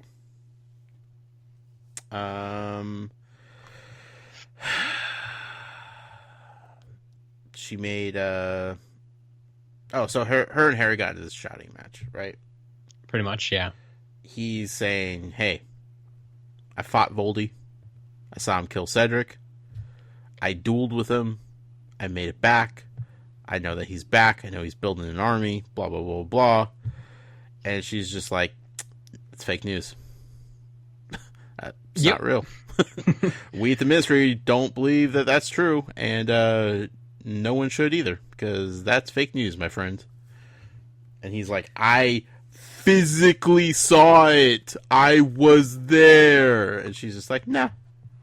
And that's the thing. Like, the biggest argument they have is, like, Cedric just, dropped dead of his own accord? Yeah. And, like, But then they don't even try to defend that, try to explain that. Like, they just ignore it. It's like, it was an accident. But still, someone did it. This is the equivalent of the government saying weather balloons are responsible for UFO sightings. Sure. Like, if you just, like, accept it at face value, okay, sure, whatever. But then you start thinking about it, you're like, wait a second. Weather balloons in the pattern of a giant triangle in the sky, and then they just disappear, and they have flashes. Wait a second. You know? And that's all we're doing here. It's just government cover-ups. Sure. X-Files needs to get on this immediately. Yep. Unsolved Mysteries. Cedric Diggory's death. Ministry says he just dropped dead. Harry saw for sure Voldy kill him. So, we're at a standstill. It's Harry's word against the teacher's word. Harry is not going to put up with that. He's going to take the fight right to her. Like, he saw Hermione push back a little bit, but he's like, nah, hold on. Wait a second. This ain't cool. I'm going to battle for this. Bad choice, Harry. Yeah, that didn't turn out so well for him. No. Started out with detention for one night, and then it turned into taking a secret message, basically acting as an owl for Yep. for Umbridge to McGonagall. They don't use paper airplanes at Hogwarts. No, they should get on that. Inter-office memos. You would think that she would be like keen on that idea, considering she's from the ministry. From the ministry, yeah. But I guess, what fun would that be? Exactly. Yeah. Humiliate Harry a little bit more. Sure. Which, it's like, okay, what did she write down? We don't know what it is yet, but you gotta think it's bad, but not that bad. Like, I was a little worried, but not too concerned. Sure. Pease showed up in the hallway. I forgot he was around. He's still being Peeves. Just taunting, troublemaking. Up to no good. Get to McGonagall's office, and it's like, oh, crap. She is upset. And for a moment, I was like, wow. Whatever was written there, Harry is in deep trouble. To upset McGonagall like that. It turns out McGonagall's just being McGonagall. Like, she's more concerned and worried about Harry than she is upset about it. She's like, whatever, you got detention, no big deal. Be careful. Stop it. Stop challenging her. We see more now than ever that McGonagall has Harry's back. Right. But it's also weird to see McGonagall kind of pull back, Yes, and I love the way it was described here, that she seemed much more human than usual. Yeah. It's like, that's a weird description. Right.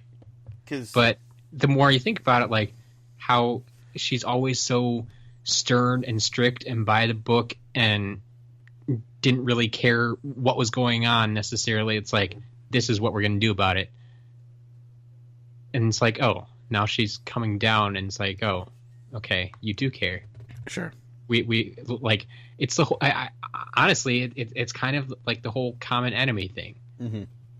Well, and it also goes to show how much pull Umbridge probably has, being a first-year teacher, but she's from the ministry. Yeah. Like, if she is already intimidating somebody like McGonagall, that's frightening. Because if that was Lockhart pulling this, right? Mm-hmm. McGonagall would have been storming up in his classroom and yanking him out by the ear and, telling him the business out in the hallway about how he's supposed to treat students. Yes. Right. She's looking at Umbridge and she's just like, just put your head down, suck it up. Yeah, she knows the situation is much different than with any other teacher we've had. Right. And I think it speaks very strongly when she says, tread carefully around Delores Umbridge. Yeah. She doesn't say Professor Umbridge. Right. Well, she knows she's a transplant, She's not there to teach. Well, and that's the thing, though. I mean, the title of this chapter was Professor Umbridge. Yeah. And in the past, we've seen Dumbledore be so strict about that, especially like with Snape and Harry. It's like Professor. Yeah. It's not Snape. It's Professor Snape. And so for her, someone like we were just saying, someone who's always so strict by the rules type of gal, like we've seen this from Professor McGonagall. You would never expect her to like accidentally slip up here. Sure. This is very deliberate, I think. Did she call Professor Trelawney Professor?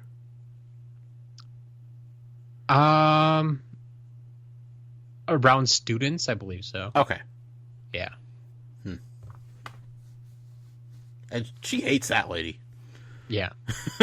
But she at least acknowledges that, like, while she doesn't agree with the magic that she's teaching, the subject that she's teaching, that she's still worthy of the professor title. You know, she's at least earned that much. Yep. Whereas she knows Umbridge didn't earn a professor title. She's not there to teach. She's just there to spread the good word of the Ministry and carry out their plan to invade Hogwarts. Mm-hmm. But there was a fun little interaction at the very end of the chapter where she basically was shoving biscuits down Harry's throat. It was like, eat these biscuits. You're going to love them. Stop being dumb. Eat my biscuits. They're great. Eat them. They're delicious. Well, you see, and that's what gets me too. Is it started to make me wonder. It's like, did you put something in those that you forcing these on Harry? Right. Like my first thought, because we talked about earlier in this chapter, but like, was there like a draft of peace, the potion they were making? You know, right. Did she put some of that like in these cookies to calm Harry down? It's like, did she buy these from the twins? Yeah, no, she would not be forcing that on Harry. She'd be forcing that on Umbridge. Maybe she thought they did something else. Yeah. Who knows? Yeah. Oh yeah. I just thought it was funny. Just like, she's still McGonagall, you know. Yes. And she's still, she can't show it in front of the other students, or she tries really hard not to. But she has a soft spot for Harry. Sure. You know, and she always will. Definitely. And that's about that with that chapter, Matt. And yes, before we get to chapter 13, I think we're going to stop there and we're going to dive into the Muggle poll this week. Sounds good. The Muggle poll you put up on Twitter, twitter.com. You can find our accounts at TalesFromGH. You put it up roughly 4 p.m. Pacific time on the days that we record, so it should be Mondays, unless we're recording on a different date than that. But it's a nice little fun poll. It has to do with the reading, and it's good to get the interaction from the community out there to kind of see where everybody's at with the question that you are posing for the week. So, Matt. Yes, sir. What did you ask the people this week? This week, I wanted you to all pretend you are a fifth year at Hogwarts, and I want to know for which class would you be most excited to take the OWL, the OWL. Thank you for the clarification. Yes. What are the choices, Matt? I give you 4 choices because that's all I'm allowed. We got Charms, Transfiguration, Herbology, or Care of Magical Creatures. I feel like you missed an important class. What's that? Astronomy. Yeah? Yeah. Would you be excited to take the Astronomy OWL? Yeah, totally, because Professor Sinestro is such a great professor that teaches us so many stuff about things. It would be interesting to know how much you learned, because you haven't been taking it since the first year like you have all these other classes. Oh, okay. 4 good choices. Totally understand why you didn't throw in data in there, so... Yes. I also appreciate that you've caught on to that acronym. Do other people use it? Oh, yeah. Oh, okay. DADA, yeah. Oh, I had no idea. I just type it because I'm just sick of typing the whole thing out. Yeah, that's definitely. I mean, people abbreviate everything nowadays. I mean, Sure. there's shorthand for all the book titles. There's, DADA is a very common one because it's Defense Against the Dark Arts is a lot to type out especially if you're doing it often. Sure. So Sometimes I get froggy and I want to throw in a little T in the acronym, but I'm just like, Yep. nah, that looks weird now. So exactly, DADA. yeah. Well, Matt, I can tell you which class I would be most excited to take. I have a very good guess. No surprise to anybody, but Care of Magical Creatures is definitely at the top of my list. That's what I figured. But I'm guessing the audience is against me on this one. You would be right. Lots of people probably picking the Herbology class, correct? With Professor Sprout? No. Yeah? No. Yeah. No. Oh. Not quite. Oh. We actually had a whopping 49% for charms. Wow. Really? 27 for transfiguration, 22 for care of magical creatures, and only 2 for herbology. But yeah, charms. What about charms? That's what I would go with as well. I think that the biggest thing is just fun. Exactly. I think it's the most fun, like the most, maybe the most useful too. Like care of medical creatures it could be fun, I guess. Let me tell you especially about if you like animals. Roots, Matt. Yeah. So I mean, I know it's your favorite class in general. Sure. But like, okay, herbology, talking about plants. I mean, I can see why no one took it. Yeah. Transfiguration, okay, it can be fun to change stuff into other stuff, but it's still not. I guess not as practical. Sure. And it seems weird to say people are being practical about this, but when you get to charms, there's just so much that's possible, I think. We've gone anywhere from, making things float and fly across the room to, if you want to go top rung, the disillusionment charm that we talked about with Moody. Yeah, that's true. So, I mean, there's just a whole wide array of things you can do. Sure. Well, I can't argue with the people, I guess. Charms it is. Charms wins. Sure. Hope you guys are ready, though. Hope you are. Hope Flitwick's been teaching you well. Yep, we'll find out. We definitely will. Let's move on to Chapter 13, Matt. All right. So, Chapter 13 is... Can't get away from Umbridge. Detention with Delores. Perfect. Can't wait. It's going to be fun. Got 2 new characters. Just mentions again Vicky Frobisher and Jeffrey Hooper. You remember who they are? Not a chance. They were 2 of the other Gryffindors who tried out to be the keeper. Oh, okay. They're the other potential ones. And see, that's when it got to, like, are they characters I've already known? Yep. Yeah. No, they're new. Yeah. I couldn't even tell you what year they're in necessarily. It's just that they were she was explaining that, she's taking a chance with Ron. Yeah. And like, this one's a better flyer.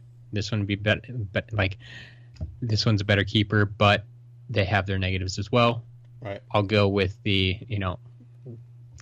kind of lesser two evils type of thing almost. Sure. It's like, I don't have as many negatives here other than he's not quite as skilled, but I'm hoping he can be. There's potential there.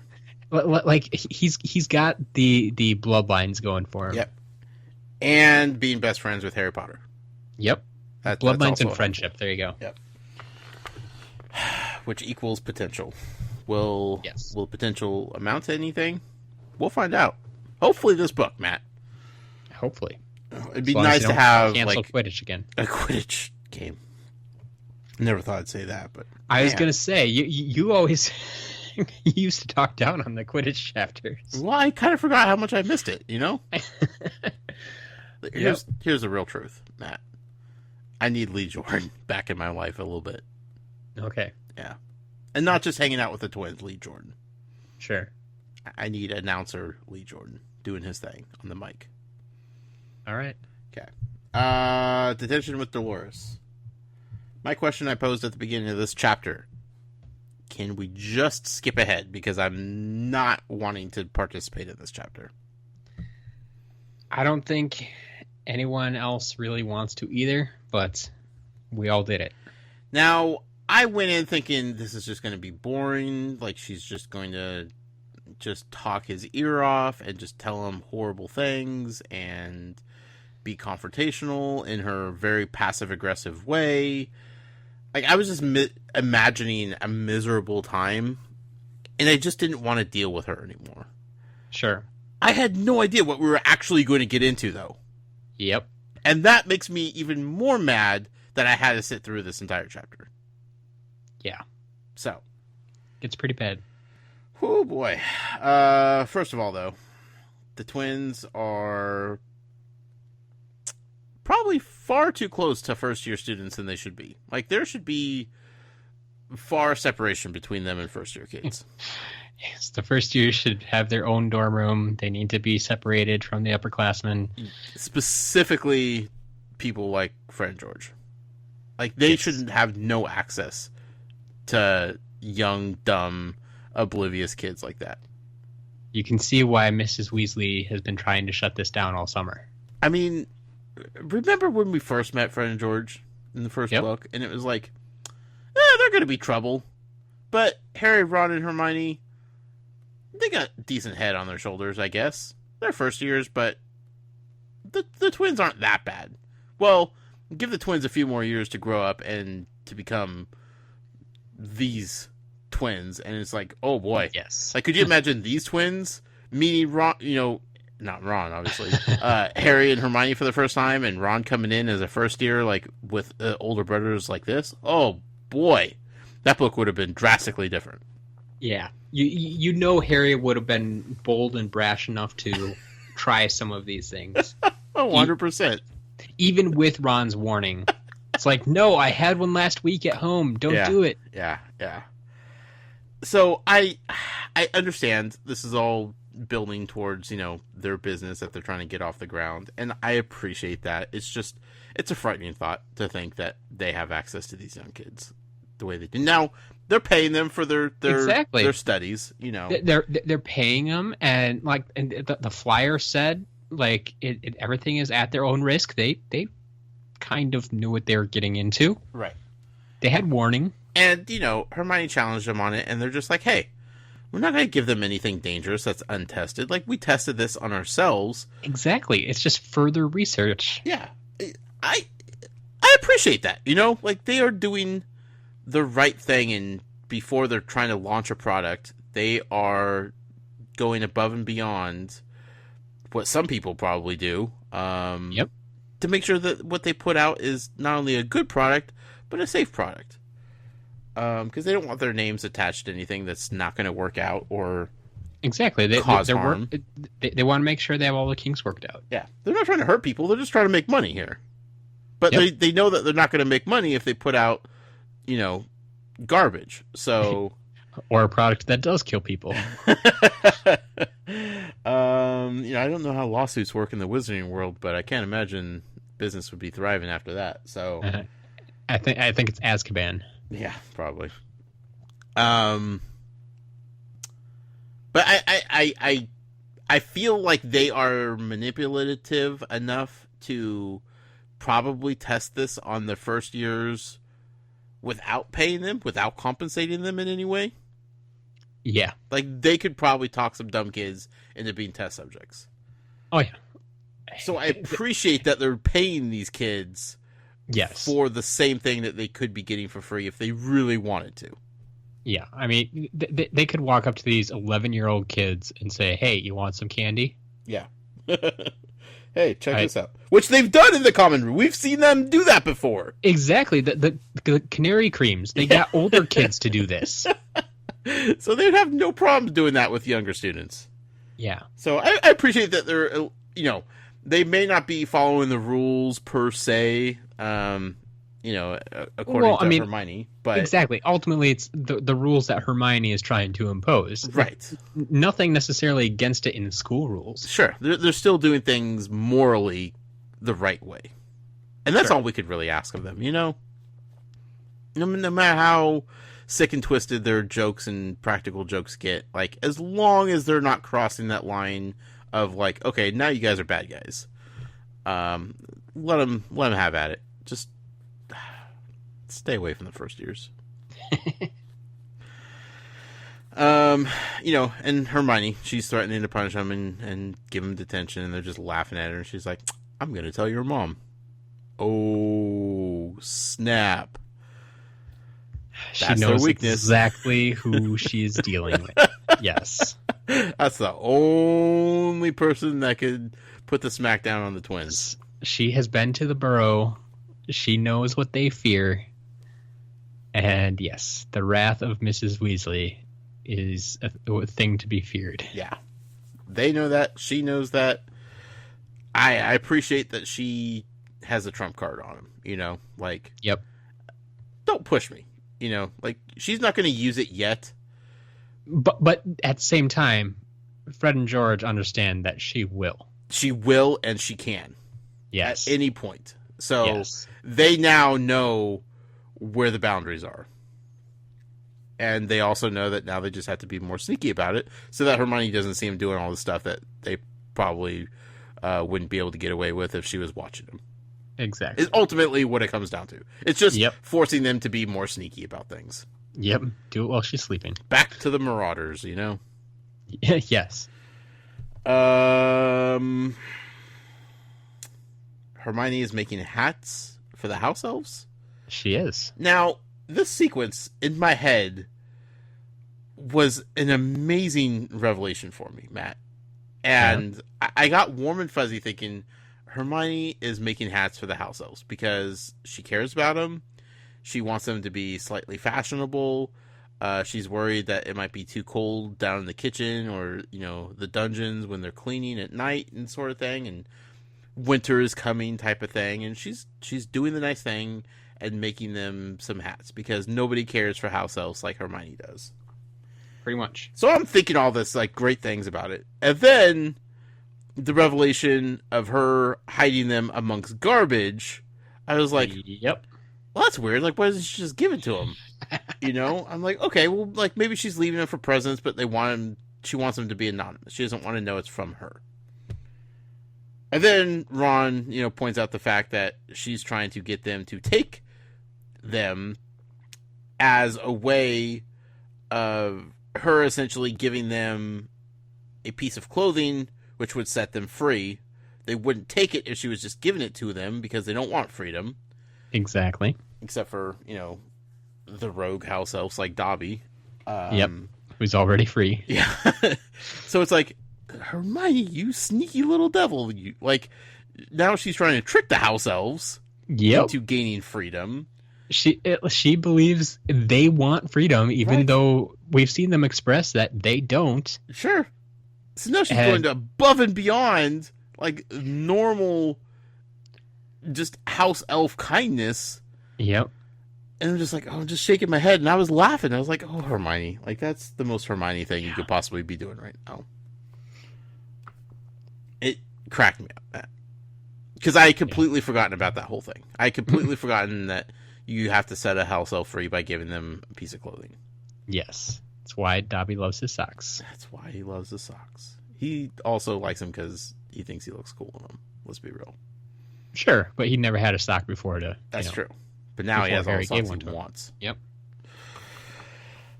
So this is interesting. We come back around later in the chapter to talk about how, you know, she's still making more and more hats now that she has the ability to sew magically. And they keep disappearing. You know, like Harry sees that like she's putting them all over the commons area. She's kind of going crazy with it, but she keeps saying that they keep disappearing. And I'm thinking, okay, that's fine and dandy, but I know this is a swerve. I know that the house elves aren't taking it because eventually you're going to have a lot of free house elves that aren't working anymore, and things are going to slow down dramatically at Hogwarts, and that's not okay. Yeah. So I think something else is happening to the hats. I don't know what yet, and I don't know if I have enough to like make a proper Muggle theories on it yet. Okay. But I don't think the house elves are just taking them and everything's as it appears to be. It's too Fair easy. enough. Yeah. Okay. Magical creatures class. You do like your magical creatures. I do. And I have no qualms with Grubbly Plank's teaching. Sure. Especially because I know my boy Hagrid's out there doing secret spy operations. Is Grubbly Plank's house sitting for Hagrid also? I mean, not that I've ever necessarily considered his house dirty much, but like I don't think Hagrid does much house sitting himself. Well, like Fluffy, you know? Fluffy? Does he have Fluffy? Not Fluffy. Not Fluffy. Fang. Fang. Yeah. Sorry, there's so many animals with different names, Matt. I can't remember them all. Honestly, right now we don't really know what's up with Fang. That's true. So I guess I just immediately thought of that because she's still hosting the class down by his hut. Yep. You know, and I don't know if there's another place that they could be doing it, but it's just like, well, it would make sense if like she's house sitting for him. That you know. Yeah, I guess the biggest thing is we've never really seen. We never saw this class before Hagrid got control of it. That's true. So we don't know where someone else might hold this class. Yeah. But when they're talking about all these magical creatures, where are they getting most of the magical creatures from? The forest. The forest, which is right by Hagrid's hut. Sure. So is it perhaps just coincidence that they're near Hagrid's hut? It's possible, I think. Yeah. Okay. I'm just curious. Yeah. Nothing big. Nothing that's relevant to the story at all. So there's this pile of twigs, right? Yep. And in my head, I'm thinking, okay, there's going to be... The twigs are going to be a magical creature of some sort.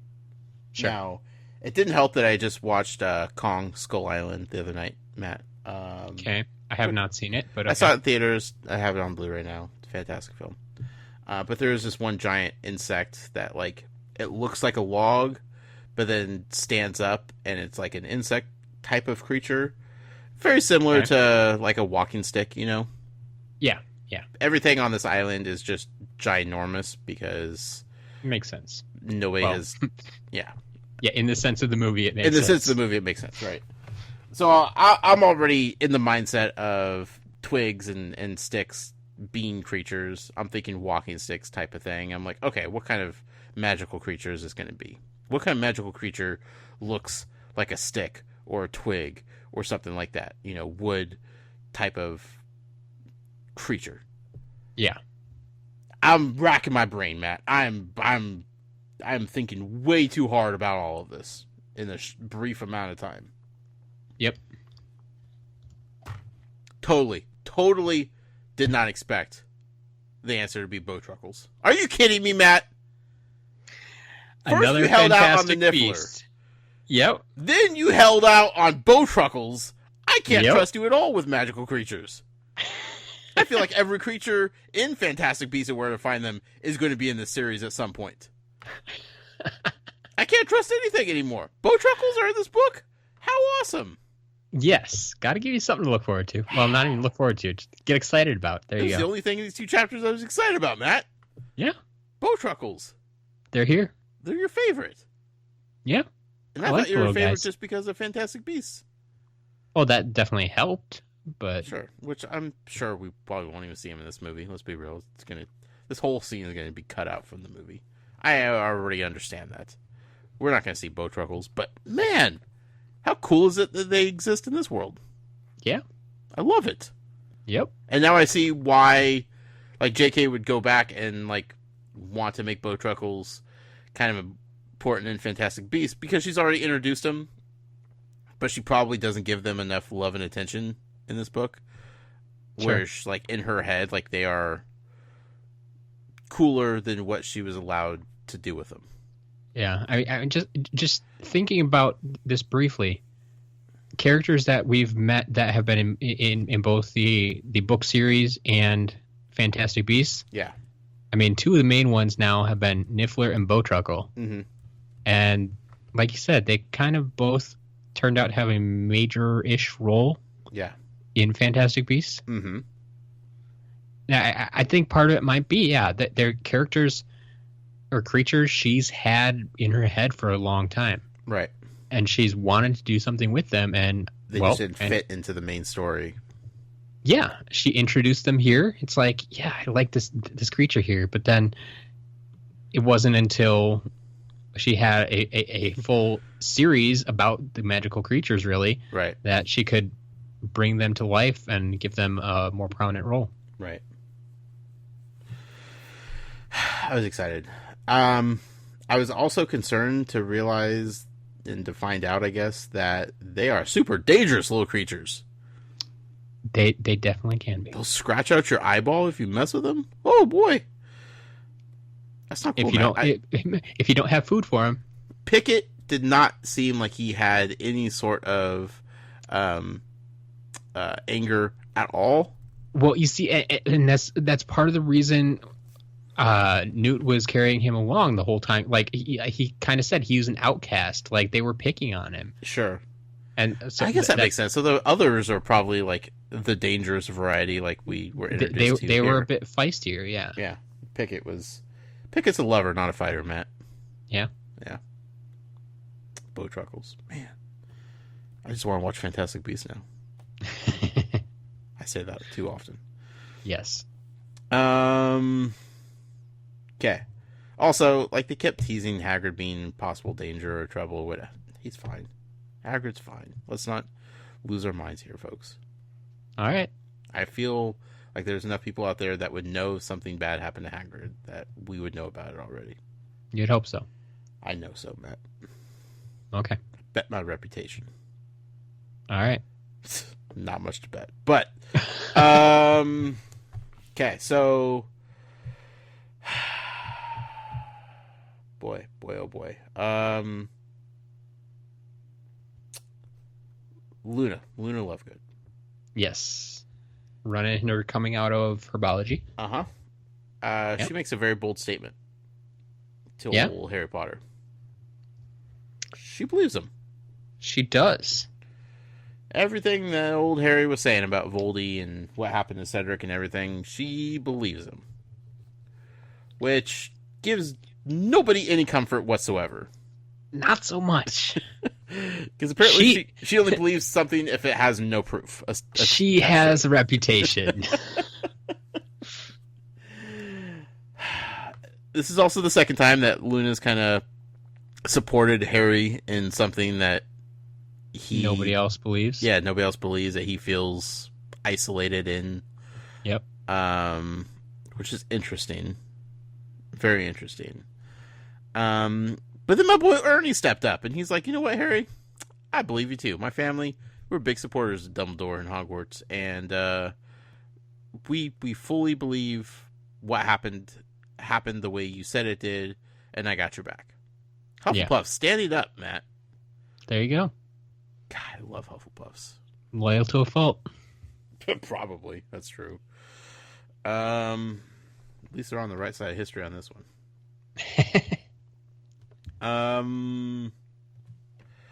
Let's see. Let's just get to it, Matt.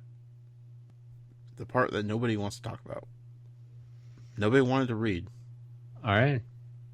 I didn't know what I was getting into. Everybody else knew, I'm sure. Yep. Pretty much everybody else knew what was coming. And yeah, we have been waiting for you. Detention with Delores. How bad could it be? Right?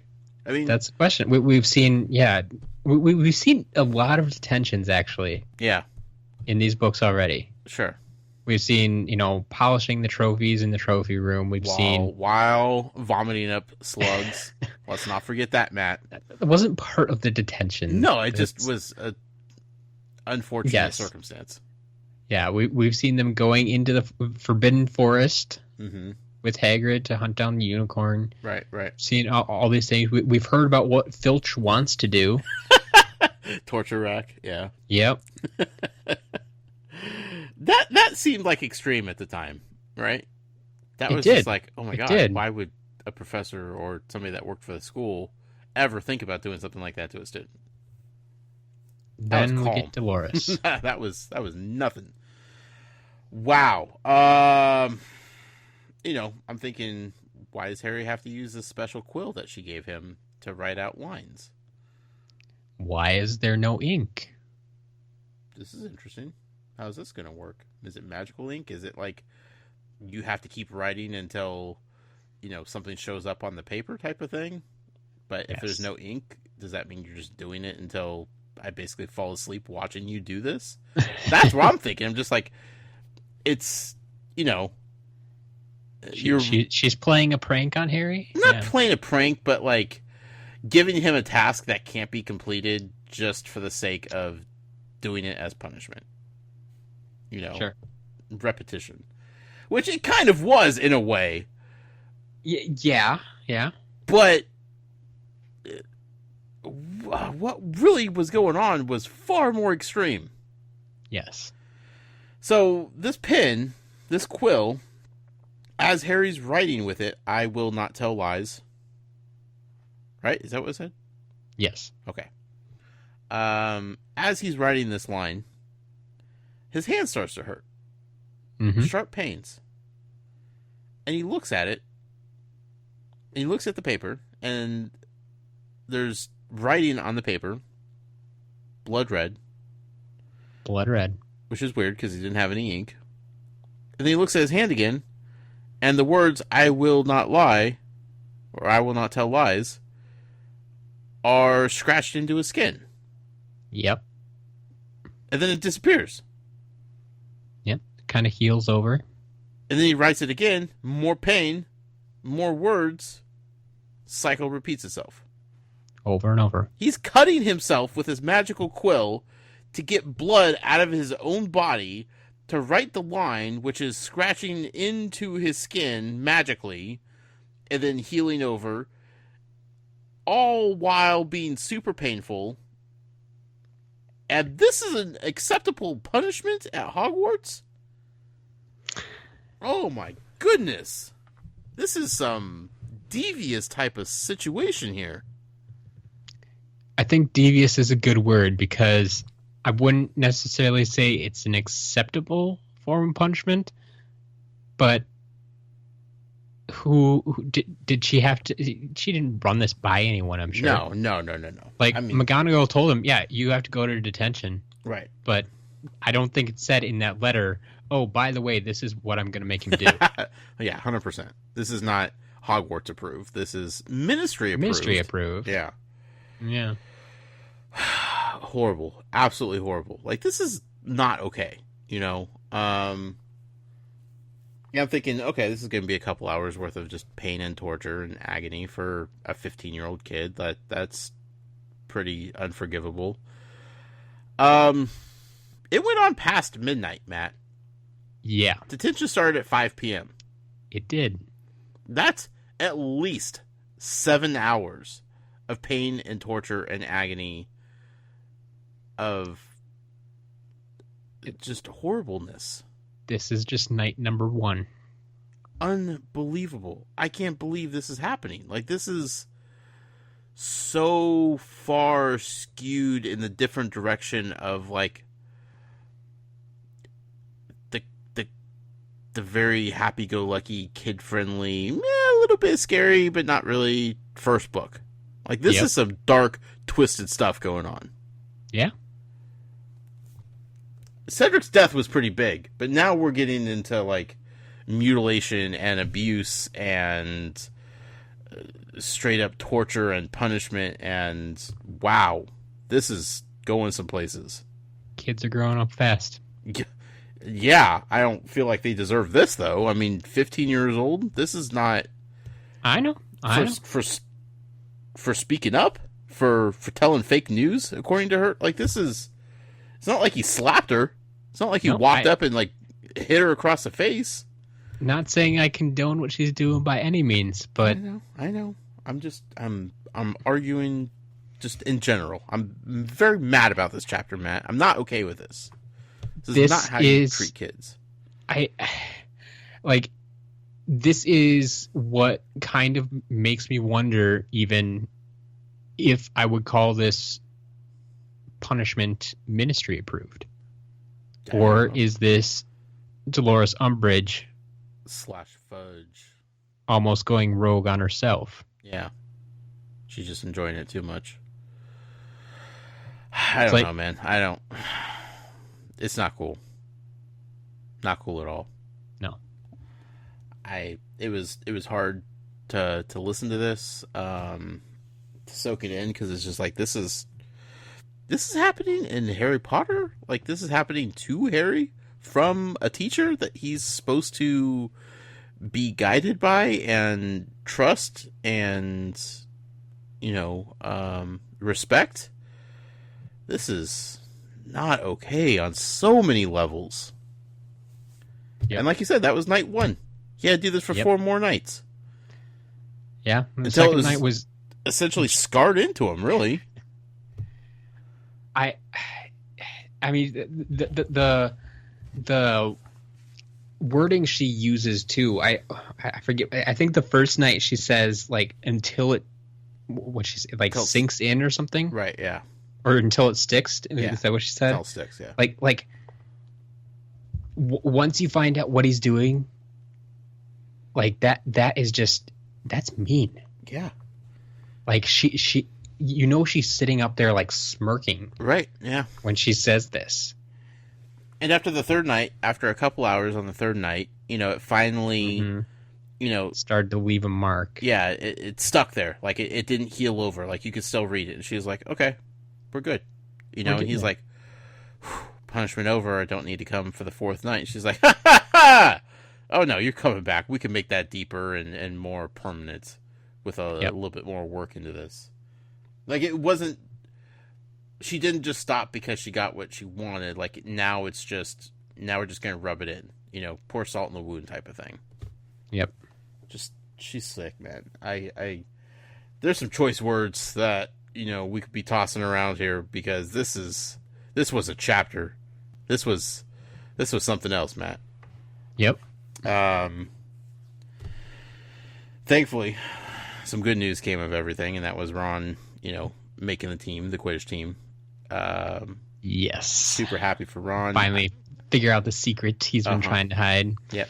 All made sense and made the team. Like we said, kind of stumbled into it. He was kind of the third best choice, but whatever. As long as he doesn't know that, Harry's happy for him. He's happy. The twins are happy, which is good because Ron was super worried about that. Good. Ron needs this. Yep. Harry's being super stubborn. He doesn't want to go to McGonagall. He doesn't want to go to Dumbledore. He wants to sit this out and just take the punishment like a man, Yeah. And I can understand, like, his point of view can be very hard to understand. Yeah. But I think he explains it well. When I think just him thinking, but it's a private battle of wills. Yep. And he was not going to give her the satisfaction. Right.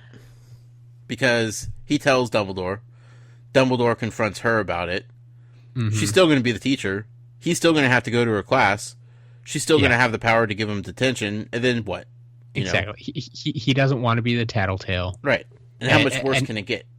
This is one of those things that I think you kind of see Harry's. I usually refer to it as his Gryffindor. Yeah. Showing. Right. And it's, I guess, maybe a little bit of stubbornness that comes with that, but at the same time, not wanting to give up his pride. Yeah. Well, I mean, yeah, he's stubborn. And again, I think there's a part of it where he's concerned that it could get worse. Like, if she's willing to go this length, on this first offense. Exactly. This is the first offense punishment. Yeah. And he knows how much power she potentially has because of her backing from the ministry and Fudge. Like, it's not somebody that Dumbledore's just going to walk in and fire. Like, we're all pretty confident that Dumbledore doesn't want this lady teaching at all. This probably isn't a his decision type of thing. And even if he found out what was going on, like, she's still going to be there the next day. And this, I mean, this is after McGonagall's warning of tread carefully. Mm-hmm. Like, I mean, he's kind of doing that now. Yeah. He doesn't want to make waves. Right. So, this is going to be interesting going forward to see how this plays out. I don't think this is the last confrontation between the two. Sure. Harry's not going to be able to sit down and shut up the entire year. We'll see. You know, now that Ron and Hermione know what's going on, that's going to add some fuel to the fire. So it's an explosive situation all the way around, and unfortunately, it's dangerous. She's a dangerous woman. She's extremely mean, cold and callous, and I am not looking forward to the rest of the year with her. Yep. So, I think we could move on from that, Matt. I'm okay with that. Yeah. Let's do some emails. Let's brighten the mood here. We'll see what we can do for you there. Okay. All right. We have... of course. Hold on. Yes. If you're listening out there and you have an email for us that you want us to read on the show, email us, talesfromgodric's@gmail.com. Matt gets all the emails. I don't see them, so if you want to add some things in to keep away from my eyes, don't worry. Matt will never reveal the secrets of the emails. But we welcome any and all emails, especially from new listeners, people that have never written in before. Open challenge, always, to get new people writing in for this not subject. What's the word I'm looking for? This part of the podcast, this segment. There we go. That's the word. I'm still fuming mad about Umbridge. I understand. Okay. Emails. This first email comes to us from Caitlin. Hi, Caitlin. And just a minute, there's a picture involved, and I want to make sure I have that ready for you. All right. You know I like that. Yes. Which, if you want to see the picture, go over to the show notes that Matt will be posting with the show, talesfromgodric's.com/056. You got it. It says, Dear Josh and Matt, I've finally finished, caught up. Now, time to re-listen while reading along with you guys.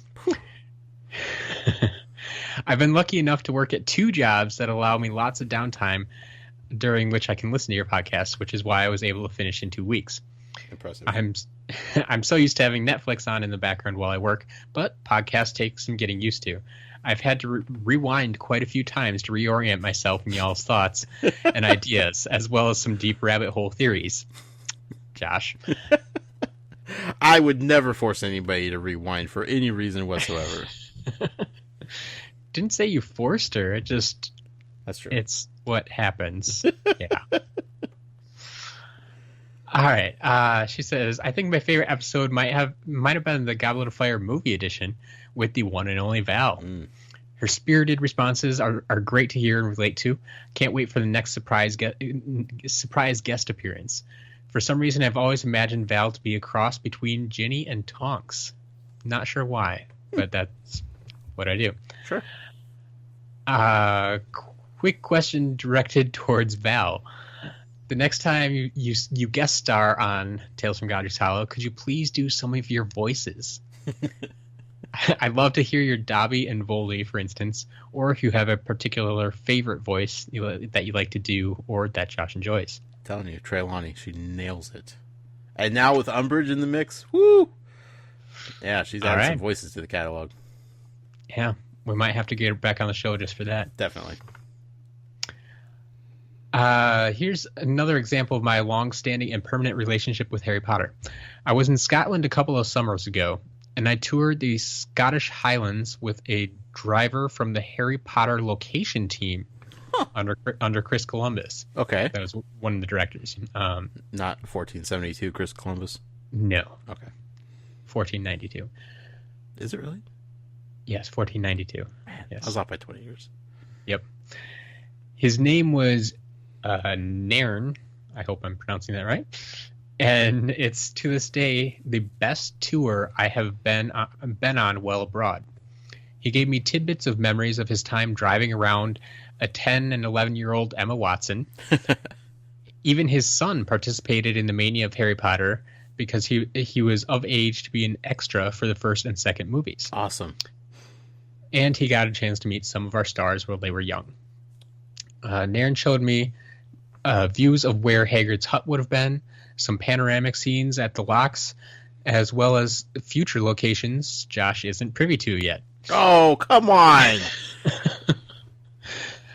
I even did the train ride on the Glenfinnan, which is the viaduct the train crosses on its way to Hogwarts. Okay. She's attached her Instagram post with the view from the train. Hope you enjoy. Later that same summer, I visited the Great Hall in Oxford University at Christ Church College, but it wasn't as amazing as I imagined, probably because no ghosts casually passed through me. That you know of. So all the movies were filmed in, Scotland and the UK? To my knowledge, I think most of the locations, were out there. Cool. Good. Because, now I forget where the actual castle was. But, for the most part, yeah. Cool. All right, let's see this picture, Matt. Yeah, they have all that scenery out there that allows them to do fun things like that. Sure. And allows for great tourism opportunities. Yeah, there we go. Such as, riding the train that's apparently built on this viaduct now. So. Cool stuff. Have your picture? No. Your picture should be there. No. Oh, sure? there it is. There you go. Yeah. All right. It's like, you're crazy, man. Let's see. Let's download this sucker. Let's check it out. Oops. Wrong button. Yeah, she says the only thing that would have made this train ride better would have been if the tea trolley ladies sold me pumpkin pasties. That is awesome. Yeah. Wow. That's pretty. If I ever get over there, we're gonna have to see if they can get on that train. Yeah. Because I'd go. Definitely. That'd be cool. Yeah. Awesome. Thank you for sharing that. Yeah. Thank you, Caitlin. Next email then from Ashley. Hi, Ashley. Our wonderful horde of Ashleys. Wait. Yeah, I'm not even going to try to figure out which Ashley this is. One of me. Hey, yes. Hey, Josh and Matt. So I'm listening to the podcast at work. Was so excited for it as soon as it hit at 6 a.m. I checked my phone for it. Nice. This is going to be a super early email as I have not even finished listening to the episode, but I had to email you or I'd forget like I did last week. I've been going crazy having to wait so long to hear who wins each giveaway. Unfortunately, I did not win, but my brother Matthew did. Ah. There you go. Cool. Brother of Matthew. Sure. I'm happy for him, but maybe I can use my sisterly persuasion to pass it along. But I just got to the part where Caitlin sent her email about her sister Ashley. This is getting really meta right now, Matt. Yes. Getting her into the podcast. And you congratulate us amazing Ashleys on getting our siblings into the podcast. But it was actually my older brother Matt who got me to listen to it. So I think congratulations should go to the older siblings. Nah. We congratulate Ashleys on this show. All right. There you go. She says, unfortunately, I can't raise to Josh's challenge to get another sibling to listen to the podcast and write in, as my only sibling is Matt, but I will try to get my friends to listen and write in. There we go. Friends of Ashley's. We want friends of Ashley's. We'll take it. Yeah. Next email from a new listener, Sadie. Hi, Sadie. Says this email isn't really about the reading for this week or anything like that, just a general overall hello. And I want to share some really exciting news. First things first, you haven't ever met me before, so if Josh asks, yes, I am a new name. I am a longtime Harry Potter. I saw it in the tea leaves. I'm a longtime Harry Potter fan. I live and breathe Harry Potter. In fact, to fall asleep each night, I put in one of the movies.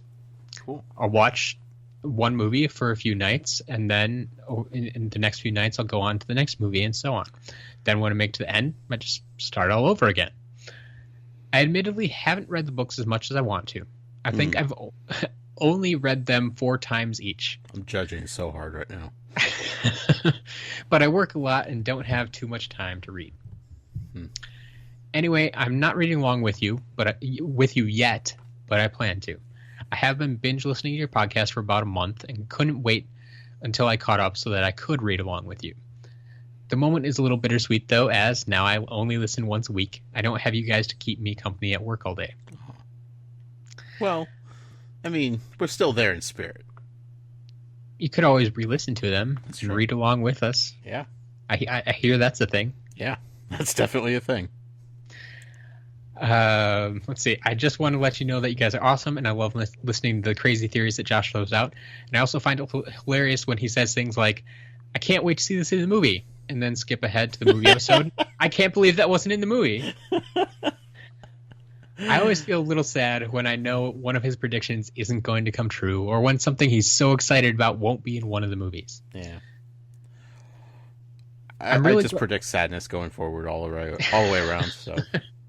You're getting better at tempering your expectations, I think. Yeah. I'm really glad that you got to meet Luna in a recent episode. She's my absolute favorite character in the entire series. I love that no matter what people say about her or to her, she doesn't let it get her down. She appreciates them for having their own opinions and just wants to have the same courtesy for herself. Yep. You get the feeling that Luna has seen a lot and been around a lot, and she's just a happy, strong personality. Mm-hmm. Also, having social anxiety makes me wish that I could be as bold when speaking with people. I'm not certain if you know the story of the actress that plays her in the movie and how she came to have that role. However, the actress seems to have a lot of Luna's strength inside her. Huh. Sorry, this email is long and lacking relative substance, but while I was listening to the podcast, my wife sent me this link, and a friend also tagged me in Facebook within 5 minutes of each other. They clearly know my love for the series, but it looks like we're getting 2 more Harry Potter books, one which is right up Josh's alley. Yes. And just referencing the 2 books we mentioned earlier. Actually, yeah. The ones I'm not allowed to be excited about. So, yeah. We'll see where they take this. I'm tempering my expectations, Matt, like you said. Yes. Yeah. Yes.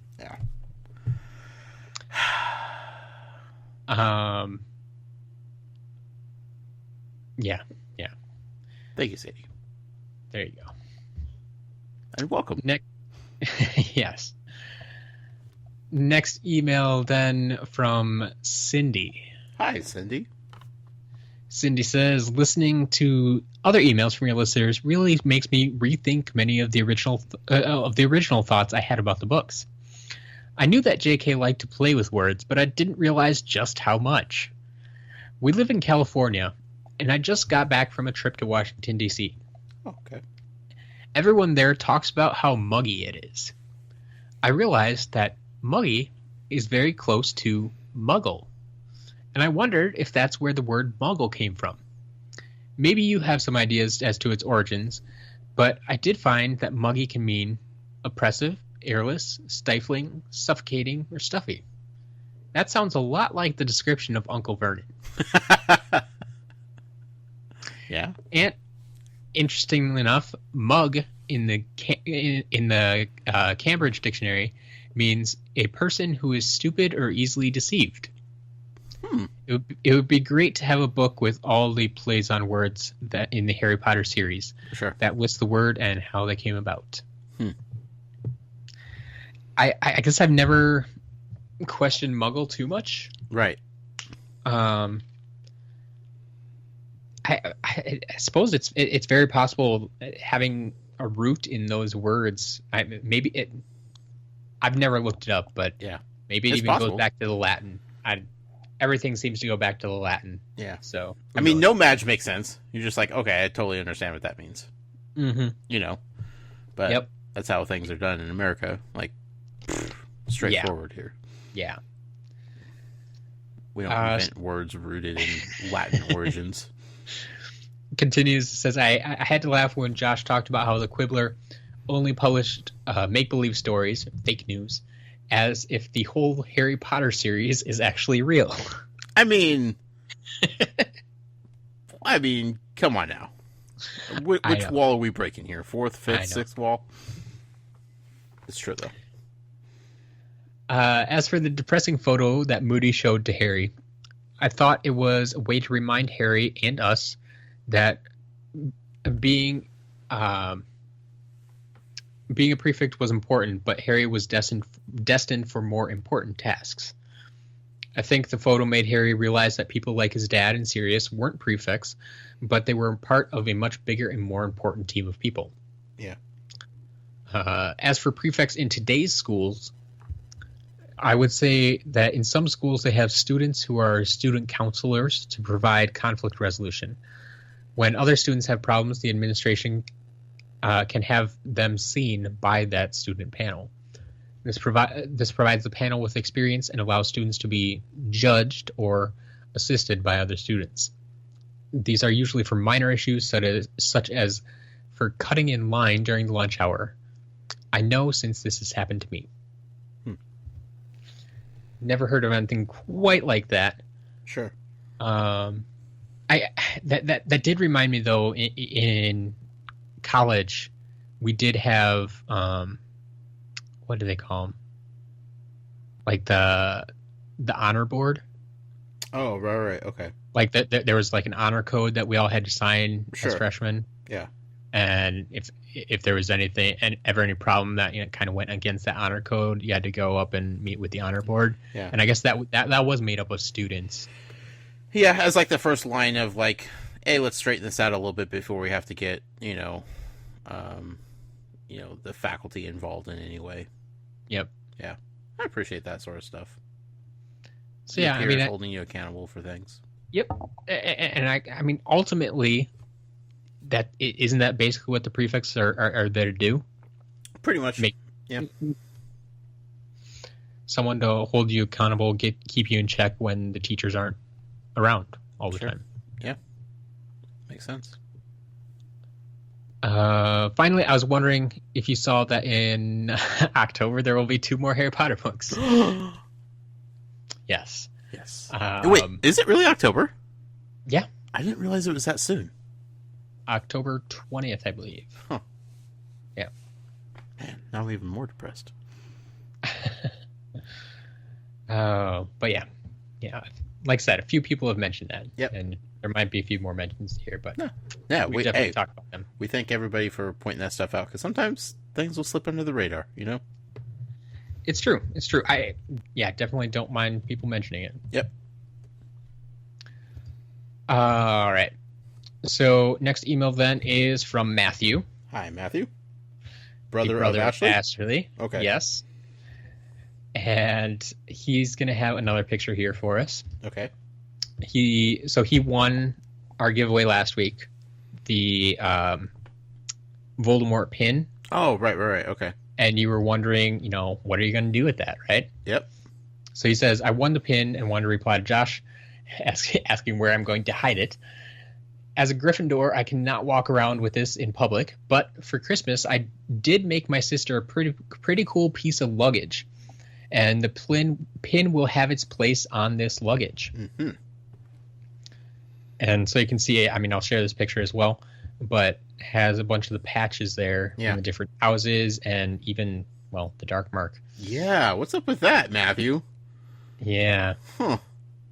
But you're afraid to show off the Voldy pin?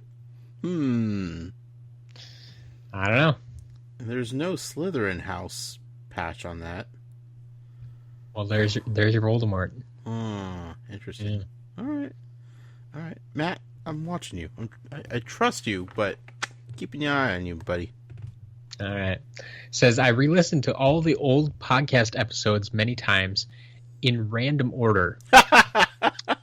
So I'm having difficulty trying to quote old episodes, Oh, man, but maybe other like listeners a can lunatic. assist. But he wanted to point out that you, Josh, have quoted / echoed Umbridge on multiple occasions. Oh, jeez. One time, you apparently used the term progress for progress' sake. I believe this is in one of the Goblet of Fire episodes. Oh, boy. If anybody wants to check that out for us, or remembers which episode that might have been in. And then in episode 8, you state that students should not have to be taught specific defense spells if taught by an adequate teacher. Oh, boy. Did I really? I didn't say that. There's not a chance in the world I said something like that. He stated that if a student understood the theory, they should be able to defend themselves.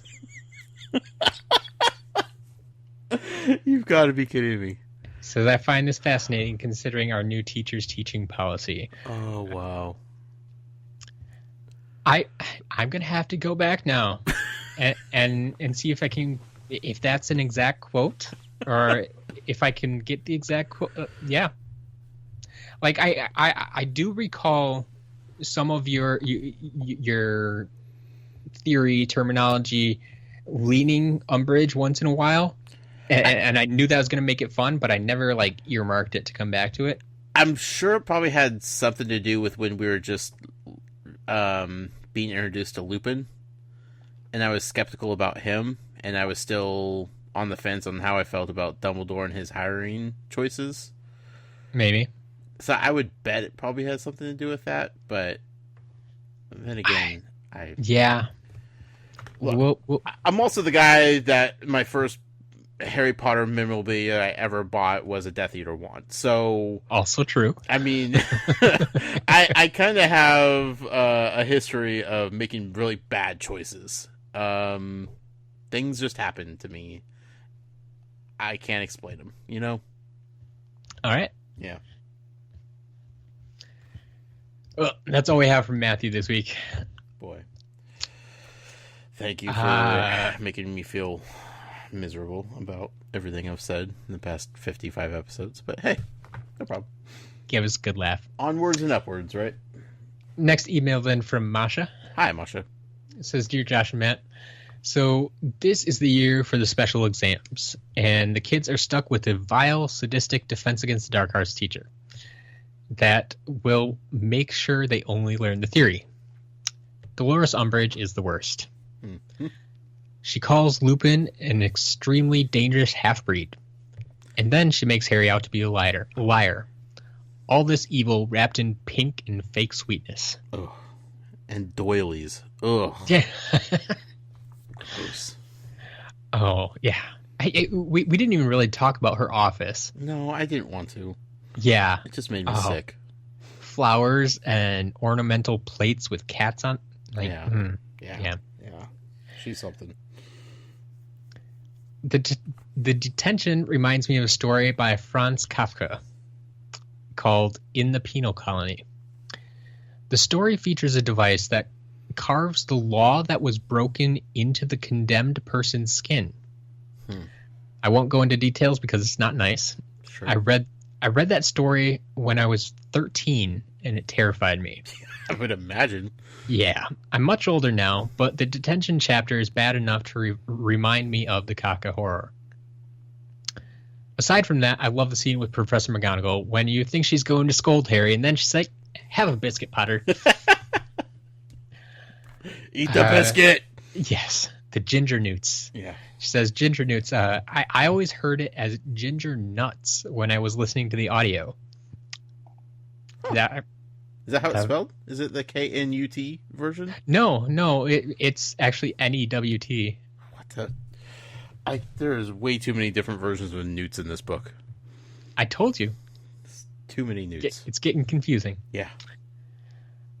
And I have to mention the Bowtruckles. After seeing Pickett in Fantastic Beasts, I really loved them, and I was happy when we got to see them in the book again. Definitely.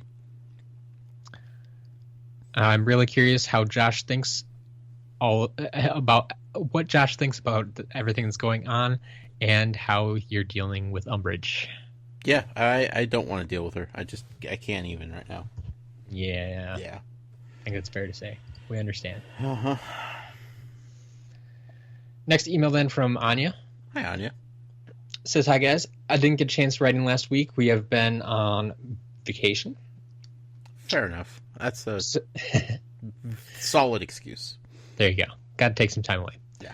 Says, I love Luna and everything about her. I love how she's true to herself and how Hermione realizes that not everybody believes the same things as her. I love I love being right, just like Hermione, but I like it when I have to realize that my way isn't always the right way for everybody. I agree with your discussion about Harry and Seamus. They're both kind of stupid and feeling attacked for no good reason. Why do you think Harry hasn't told Ron and Hermione about giving Fred and George the money? Because she's judgy. Yeah? Yeah. Why hasn't he told Ron? Ron would possibly be jealous. Or he doesn't like handouts, you know? So that's true. That's why, Harry could never buy the robes for him. Right. So they bought the robes for him. Mm-hmm. But if he knew that Harry had given them money and then they turned around and bought robes, like, he would lose his mind. Like, that would be the end of it, you know? Sure. Yeah, he doesn't like handouts. He doesn't like to feel like the family is needy in any way. So, like, not talking with Ron about money at all in any form or fashion is always the best way to go. Fair enough. Yeah. Says, I love that Ron and Hermione tell Harry that he has to stop being a jerk and taking his anger out on them. That's what true friends do. They tell you when you're being a jerk. Yeah. Evil, stupid, terrible Umbridge. I hate her so much. What a terrible thing to do to a kid, making them hurt themselves and get a permanent scar on their body. And, on the other hand, McGonagall is hilarious. Have a cookie, Potter. Oh, I'm so glad I'm not the only one who picked up on that. Oh, yeah. Hermione is so clever, shutting Fred and George up, threatening to call their mom. Brilliant. 10 points to Gryffindor. They did not see that one coming. What does Draco know? Do you think he knows anything? I don't know. He keeps dropping. I think Harry has an overactive imagination as well. Like, he hears things. I don't know. I trust Draco as far as I could throw him. Yep. But Harry is way too paranoid about everything at this point. So, rightfully so. Yep. Still. Then she wants to know, what did you think Ron was up to before we actually found out? Oh, I 100% thought he was practicing Quidditch. Exactly. You kind of brought that up quite early. Yeah. And last but not least, for the love of God, Harry, go and talk to Dumbledore. Ask him what's up and why they haven't been talking. Yeah, they're playing this weird game of chicken. They're giving each other the silent treatment here, and I don't think Dumbledore's really intending it to happen, but Harry's definitely forcing that, and yeah, it'll end eventually. Yeah, just not as soon as we need it to, I'm sure. She says, can't wait for the next episode. Love it every week. The longer, the better. Think you're getting a long one this week. Yep. Oh, we got a lot to talk about, Matt. Oh, yeah. Next email then from Lauren. Hi, Lauren. Says, hey, Josh and Matt. Looks like Harry's 5th year is going to be a tough year from these chapters. The trio's first week back was definitely a rough one. I agree with Ron that their Monday schedule is a horrible one to start each week. Very true. Yeah, Mondays, as if Mondays weren't bad enough. I mean, like, every bad subject, every time they have to hang out with the Slytherins or Snape, just bad. Says, the schedules at Hogwarts have always got me thinking. I would love to see the master schedule of the school. It seems as though students go to different classes, different numbers of times each week, and sometimes they are paired with students from other classes. herbology, care magical creatures and potions, while others, they're not, like transfiguration charms and defense against dark arts. I have seen how our counselors work on the master schedule at my school, and it's difficult, but I can only imagine how challenging these schedules are for 7 different years and 4 houses to make sure all the students get what they need. Yeah. That's got to be a crazy schedule going on. Yeah, it would be fun to see like a master schedule though. Mm-hmm.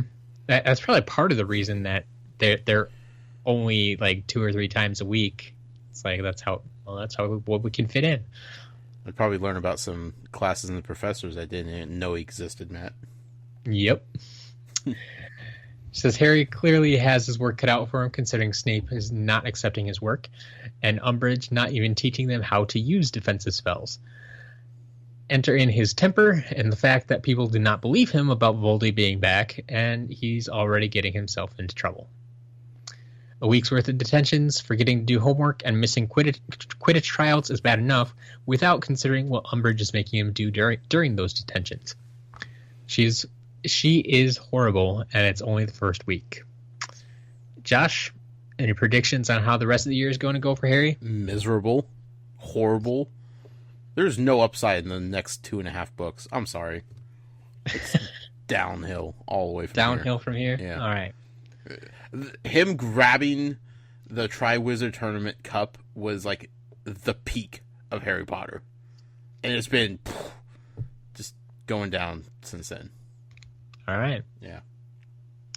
Next email from Katie. Hi, Katie. It says, "Hey guys, I'm finally caught up on the episodes, so this week I won't bring up something you already discussed like a million years ago." About time, Katie. What Can are I you in just Orlando, hanging out, having fun? Not anymore. Can I just say I'm very glad Josh didn't decide to defend Umbridge like Rita Skeeter. I would have never heard the end of it from you guys. Yeah, that would have made me very sad. She's my least favorite character in Harry Potter. Probably my least favorite character in anything I've ever read. Some of the reasons I can't get to yet because of spoilers. Sure. But how about that detention? Or should I say those detentions? Yeah. And what about Harry's refusal to go to Dumbledore? As frustrating as it is, I kind of get it. Harry isn't used to trusting adults. And when one of the few he thought he could trust suddenly becomes distant, his dumb teenage self decides to cut his hand open every night rather than seek him out. Oh, Harry. Oh, Harry, indeed. Yeah. Next email then from Marissa. Hi, Marissa. Says, "Hi, Josh and Matt. Hope everything is okay. Harry really needs to calm down around his friends. I think... Oh, wait. There we go. She was the one who had the dream last week about drowning in pizza. Being drowned by pizza. Yeah, which is possibly the best dream ever. Says, my dream wasn't about drowning in pizza, but being drowned by pizza. As in, a piece of pizza came to life and was holding or dragging me underwater." Oh, that's horrible. Yeah. That's not okay. Not so fun. Okay. That's completely different. And thank you for clarifying that. Even more weird, actually. Yeah. Yeah. Okay. But there you go. Anyway, back to the book. Harry really needs to calm down around his friends. I think Ron and Hermione have proven to him by now that they're on his side. I don't see why Harry would think Hermione would go around talking bad about him behind his back when she's always been there for him, even when Ron was not at the start of last year. Snape is the worst. Matt, your favorite character is a character that you love to hate, right? Yeah. Not the worst. We've established after this week's reading that Snape is no longer the worst. Well, she continues. I will repeat myself from last week. Umbridge is the worst. There we go. She expects them to be able to perform magic just because they studied enough. Just because they studied the theory enough. Load of rubbish. McGonagall, on the other hand, is the best. I love her so much. I feel like I've said that a lot in this book, but the female characters in this book are just so good. The back and forth between her and Harry that ends in "Have a biscuit, Potter" Makes me laugh every time. Also, well, I'm glad you listened to you listened to Hermione Granger at any rate is also good. Yeah. Magical creature alert. Bowtruckles. Yes. Bet Josh loved that mention. So much. Umbridge's detentions are horrid. What does Josh think of the notion that she might be possessed by Voldemort? Possessed? No. No, she's acting on her own accord. She is that horrible. All right. I think it's a cop-out to assume that she's possessed by Voldy. Sure. Yeah. Sure. Just looking for a reason why his scar hurt when she touched him. Though. There's something going on, but I don't think it's Voldy possessing her.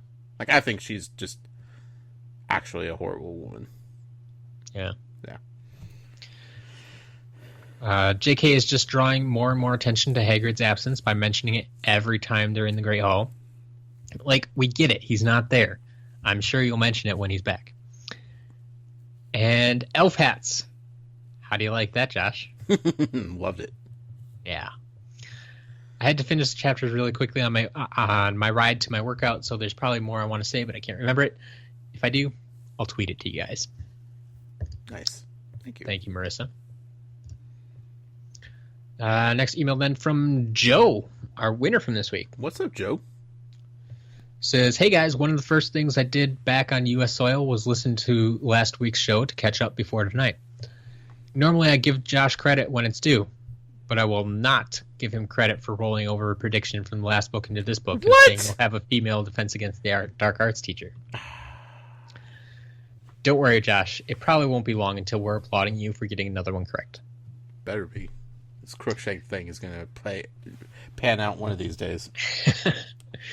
On to this week's chapters. I can totally relate to Ron in the sense that he can totally say the wrong thing, not trying to be malicious, but it totally ruins the mood, as he did with Cho and nearly has Nick earlier. I enjoyed getting a deeper look into what a class with Professor Snape is really like and seeing what they were learning.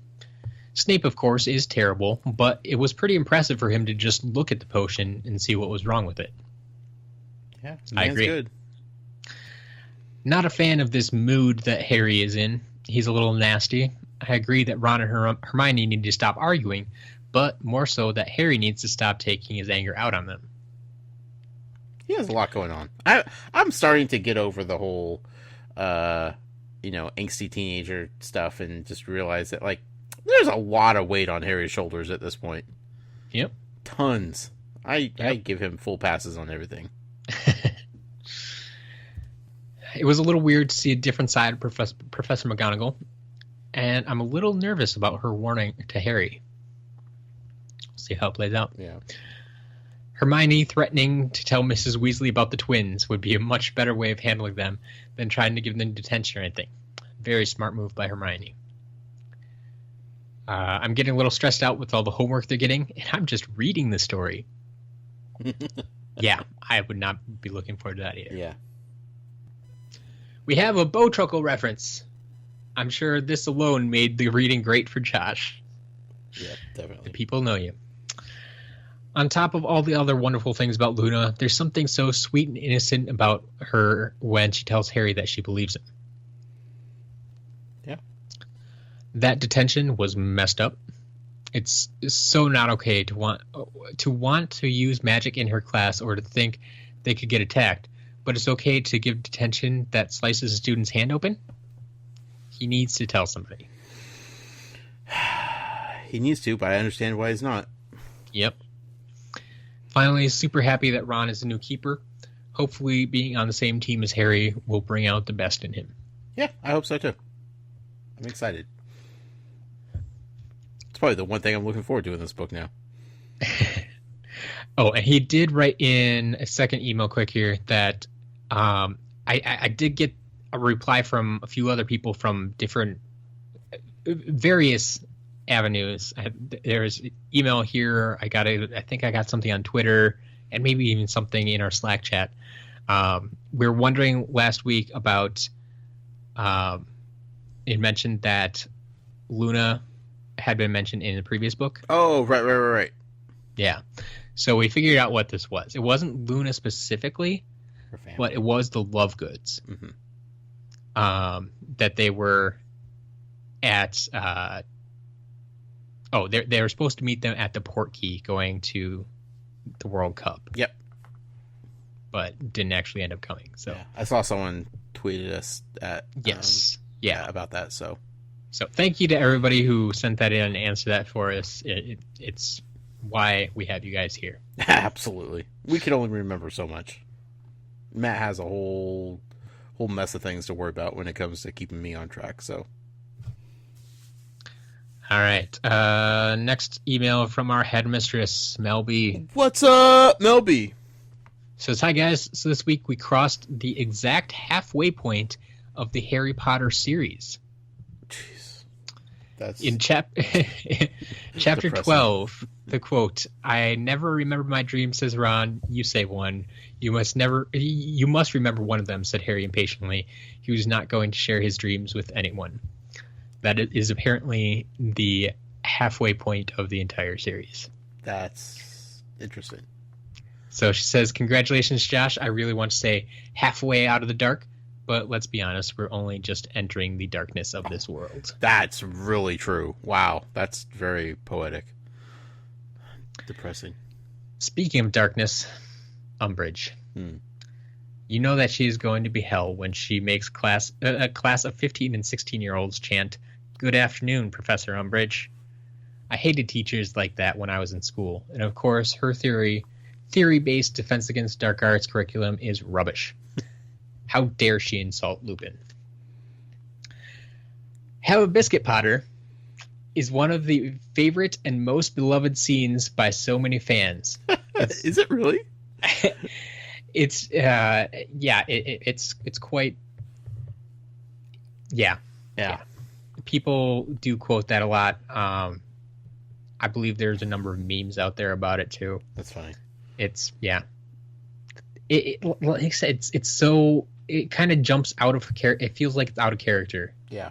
Like you said, you go into this, you expect a scolding, which would totally play into her character, and it's like, no, have a biscuit. She says, it's just so brilliant. McGonagall is there for Harry, and I love that about her. I hope you guys thoroughly discuss the Blood Quill, House Elf Hats, and Ron joining the Quidditch team. Blood Quill, is that like an official name for that thing? I mean, it's definitely not mentioned in the book. Is it kind of just what it's become known as? I believe so. Or is Mel B just making stuff up? I guess is what I'm asking. It could be Mel B. Maybe it's an Australian thing. Ooh, that's Philosopher's Stone. Yeah. Mm-hmm. Can't trust them. Yeah. It looks like according to the Harry Potter wiki, there's actually looks like they refer to it as the Black Quill. Oh, okay. So, I was just curious. I like to be in on these sort of things, you know? Yep. Like, I've never heard it referred to as the Blood Quill, but anyone that's read this book would know exactly what you're talking about. Yeah, so. Sure. Sadly, I have very little time to write as I'm busy being headmistress. So, short email this week. Sure. I understand.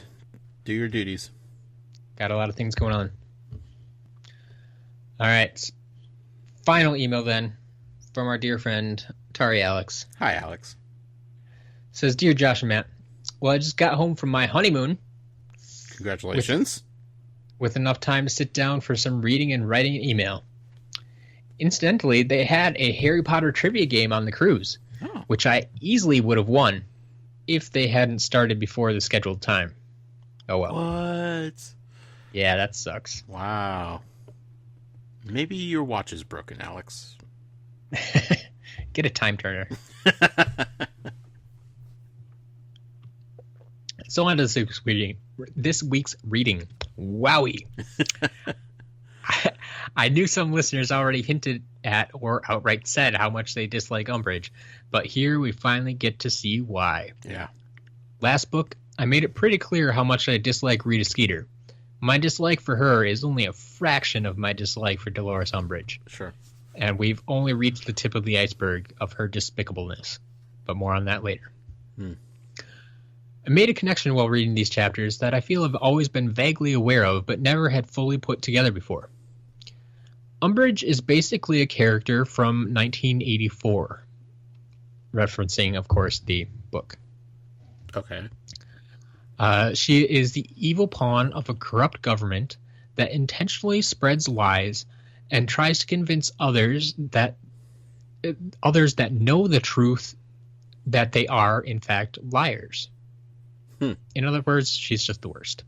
So she's like the press secretary of the United States government. Something like that, yeah. We get a bit more of Professor Grubbly Plank, and every other time she's mentioned, I keep forgetting to comment on it, but in my mind, I've always thought of her as Madame Hooch's sister. Remind me who Madame Hooch is. She is the flying instructor and Quidditch referee. Sure, okay. Yeah. I think it's because they're both described as barking a lot. I've never made that connection, Alex. Yeah. Interesting. Yeah. Speaking of care for magical creatures, the last thing I wanted to mention this week are bowtruckles. Yeah, buddy. So, of course, I will be sending you another picture here. Okay. That I will explain in just a minute. All right. But I'll get it prepped for you this time. Okay. So he says, I'm sure Josh was over the moon about having them introduced to the story, but now seems like a good time to bring up the way I think of our little wooden friends. Oh. In the PC version of the Chamber of Secrets game, you encounter bowtruckles many times. And as you can see from the attached picture, they're significantly taller and a lot less friendly looking than Pickett. Well, I wish I could replace the image of the scary tree monsters from my memory with a cute little one. I've played that game way too many times for me to ever picture them any other way. I know that's probably not a very good pitch for this game, but everyone should play it. It's one of my favorite games ever. That's frightening. I am so thankful that my first thought of bowtruckles is Pickett, because if I had to think of that every time somebody said bowtruckle, I would never want to hear that word again. Yeah. So, yeah, oddly enough, bowtruckles are quite common in the Harry Potter video games. I wonder why. Why they latched onto that, you know? Yeah, I mean, they're little characters, but I mean, like, I know in the Lego Harry Potter games, there's bowtruckles, and I think they usually like a little group of them will run out and like make a ladder for you. Sure. Which makes sense, you know. They're like each a little twig, and you put them all together, you make a ladder. Okay. So it's kind of cool. Yeah. But that's nightmare fuel. Yeah. So, I mean, when you get the description of them in this book, though, you can see where they get this from. Oh, sure, yeah. How they describe them in this book does not represent how they depict them in Fantastic Beasts and Where to Find Them. Yeah. Thankfully. Especially when 90% of the bowtruckles we see is Pickett. Yeah. Like, we see them in the tree, like, once. Right. But Pickett's, like, shaking and frightening when, you know, the goblin picks him up. And Yep. Goodness gracious. Yeah. Well, I'm sorry, Alex, that's what you think of with bowtruckles. Yeah, what you gonna do? Yeah. Write in emails complaining about it, I suppose. You can write in emails too. talesfromgodricshollow@gmail.com. You could. Right, Matt? Absolutely. We're open all week. All week. Rain or shine. Was that the last email, Matt? That was it. Awesome. You guys killed it this week. I loved it, as I always do every week. One last thing to get to, Matt. We have to announce a giveaway that's going to happen next week on the actual show, episode 57. Not to be confused with the giveaway that's going to go on during our Butterbeer Banter 1-year anniversary happy birthday celebration extravaganza. That's the official title of next week's episode, by the way. We'll have to find a good acronym for it. Somebody's going to be creative with it, I'm sure. So we're going to do a giveaway like we do every week. Matt, what is the prize that we're going to be giving away here? We are going to give away, I posted about these on Twitter earlier this week. San Diego Comic-Con was going on, and anybody that follows San Diego Comic-Con probably knows that Funko uses this as like their biggest launch all year. Yeah. They just release new lines of pop figures all over the place, and this year was no exception.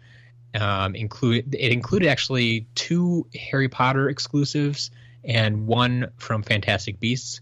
So this week we are going to give away one of the Harry Potter ones, which is actually what seems to be, everybody's favorite character, Luna Lovegood. This time she is wearing a special pair of glasses that I won't speak too much about because I desperately want to know what's up with those glasses. Josh doesn't know what's up with those glasses. I want to know, though, Matt. Yes, but everybody else out there, yes. And I'm not trying to avoid things, but the figure is actually called Luna Lovegood with glasses. So I'm just going to leave it at that. Everybody else knows what I'm talking about. And there you have it. Everybody knows. Okay. So we need a way to give away this prize. We do. Okay. We're going to have fun, as we always do with it. I'm challenging you guys to be creative. I want you to write in an email, because it seems to be the best way to do these contest giveaways. So write in an email, talesfromgodric's@gmail.com. Again, remember to keep them separate than your normal weekly email that you want read on the show. So completely separate email for this giveaway. I want to know what type of Funko Pop from the Harry Potter universe you would create if you had unlimited tools to do so. So there's tons. There's probably more Harry Potter Pops than I am even aware of at this point. But everybody has different characters that are their favorites and different scenes and everything like that. So, like, this particular one is Luna with glasses, whatever that means. There's the other Harry Potter pop that just came out was Harry Potter on a broomstick. Playing Quidditch, catching a snitch, right? Pretty cool. So if you could design a Harry Potter pop of any sort, which character would it be? And, like, what would be special about it? What would be unique, or if it's just a character that hasn't got representation in pop form that you're just, like, very adamant should, tell us that, But if you want something to be unique and special and something that speaks to you, what would it be? That's what I want to know. Sure. Type it out. You don't have to draw it. You don't have to, like, create sketches and artist renditions of what it would look like, anything like that. Just a brief description of which character and what would be special about it if you were designing any Harry Potter Funko Pop figure. Sounds good. Yeah. Also, you know where I'm at with the book, so if you put in some spoiler stuff, Matt's going to see him. It's not going to affect me, but it's probably going to be difficult to read it on the show, so keep that in mind. Yeah. Just know that, we won't be able to read it on the show. I mean, it's not going to affect your ability to win the prize. But, right. Yeah. You won't be DQ'd for it. I'll just, be upset. And that's it. And I'll let you know live on the show. So, next week, episode 57, we'll be reading chapters 14 and 15 of Harry Potter and the Order of the Phoenix. You got it. But before that, we are going to be doing the live stream of a very special Butterbeer Banter episode where we celebrate Harry Potter's birthday. We celebrate our 1-year anniversary of this show. We're going to have tons of giveaways. We want you to write in with what this podcast means to you, why you listen, why you enjoy, why you like being part of this community. let us know. Matt and I are going to reflect on this year, a year in review, if you will. We're going to be drinking butterbeer. We will post the recipe that I've used several times now. I'm going to give it to Matt, but we'll post it as well, so you can make your own butterbeer at home. It will be happening next Monday, July 31st, 6 p.m. Pacific time. That will be a separate show than the normal episode 57 that we'll be recording immediately after that. If you miss out on the live stream, we will have it recorded and we will put it up on the podcast feed as we normally do. So don't worry about that. And you don't have to be present in the live stream in the chat to win the prizes. And to be entered to win one of many prizes will be given away. iTunes reviews. Write an iTunes review, take a screenshot, email it over to Matt, and that is your entry into it. If you've already done it, even if you've already won for your review, you are already entered, so you don't have to do anything. Just sit back, enjoy, and win some prizes. Pretty much the down and dirty explanation of what's going on, Matt? Yeah, I think you nailed it all. Okay. And again, it'll be all in the show notes, so whatever, we missed or forgot to explain, Matt will take care of that in post. But next week's going to be good. It's going to be a fun, it's going to be a busy night. It's going to be a long night, but it's going to be worth it. It's going to be worth it because of you guys. You guys are awesome, and we can't thank you enough for allowing us to get to this point where we're able to do something like this. So, that being said, Matt, it's been a show. You can find me personally on Twitter at The Noise with a Y. Be sure to follow the show on Twitter at Tales from GH. You can follow the show on Instagram, Tales from Godric's Hollow. The website where all the show notes and giveaways and all the other fun stuff is hosted is talesfromgodricshollow.com. And if you would like to support us, what we're doing here for you guys, the community, you're allowing us to do these big giveaways, all these fun giveaways, keep the lights on, keep the mics turned on, all that fun stuff. You could support us like so many of you already are, including our headmistress, Mel B, over on Patreon, patreon.com/Tales from Godric's Hollow. Matt, my friend, where can people find you at? Well, you can always find me personally on Twitter at As a Matter of Matt. Otherwise, like you said already so many times, because we have so many things to email this week, get a hold of me at talesfromgodricshollow@gmail.com. Separate emails for everything. Each. Yeah. Just I don't care if you send me 5 emails this week, as long as you're doing it to break things up. Yep. So keep that in mind. But otherwise, yeah, go ahead. Email box is open. I got unlimited space. Well, actually, no. I guess I do have limited space. I am at 1% of my 15 gigabytes used. Whoa, Let's fill this up. Slow down. Matt has nothing to do all week, folks, except sit there and read in emails as they come in. So keep the guy busy. We would appreciate it. If not, he sits idly, and he just texts me and wonders what I'm doing all day. And it gets, help everybody here. Are you getting sick of me? No, never, Matt. Oh, okay. Thank you all again for listening, for enjoying what we do here. We will definitely catch you all next week when we have a fun-filled night of celebration and more reading and all kinds of shenanigans to be had. Till next time, Muggle out. Mischief managed.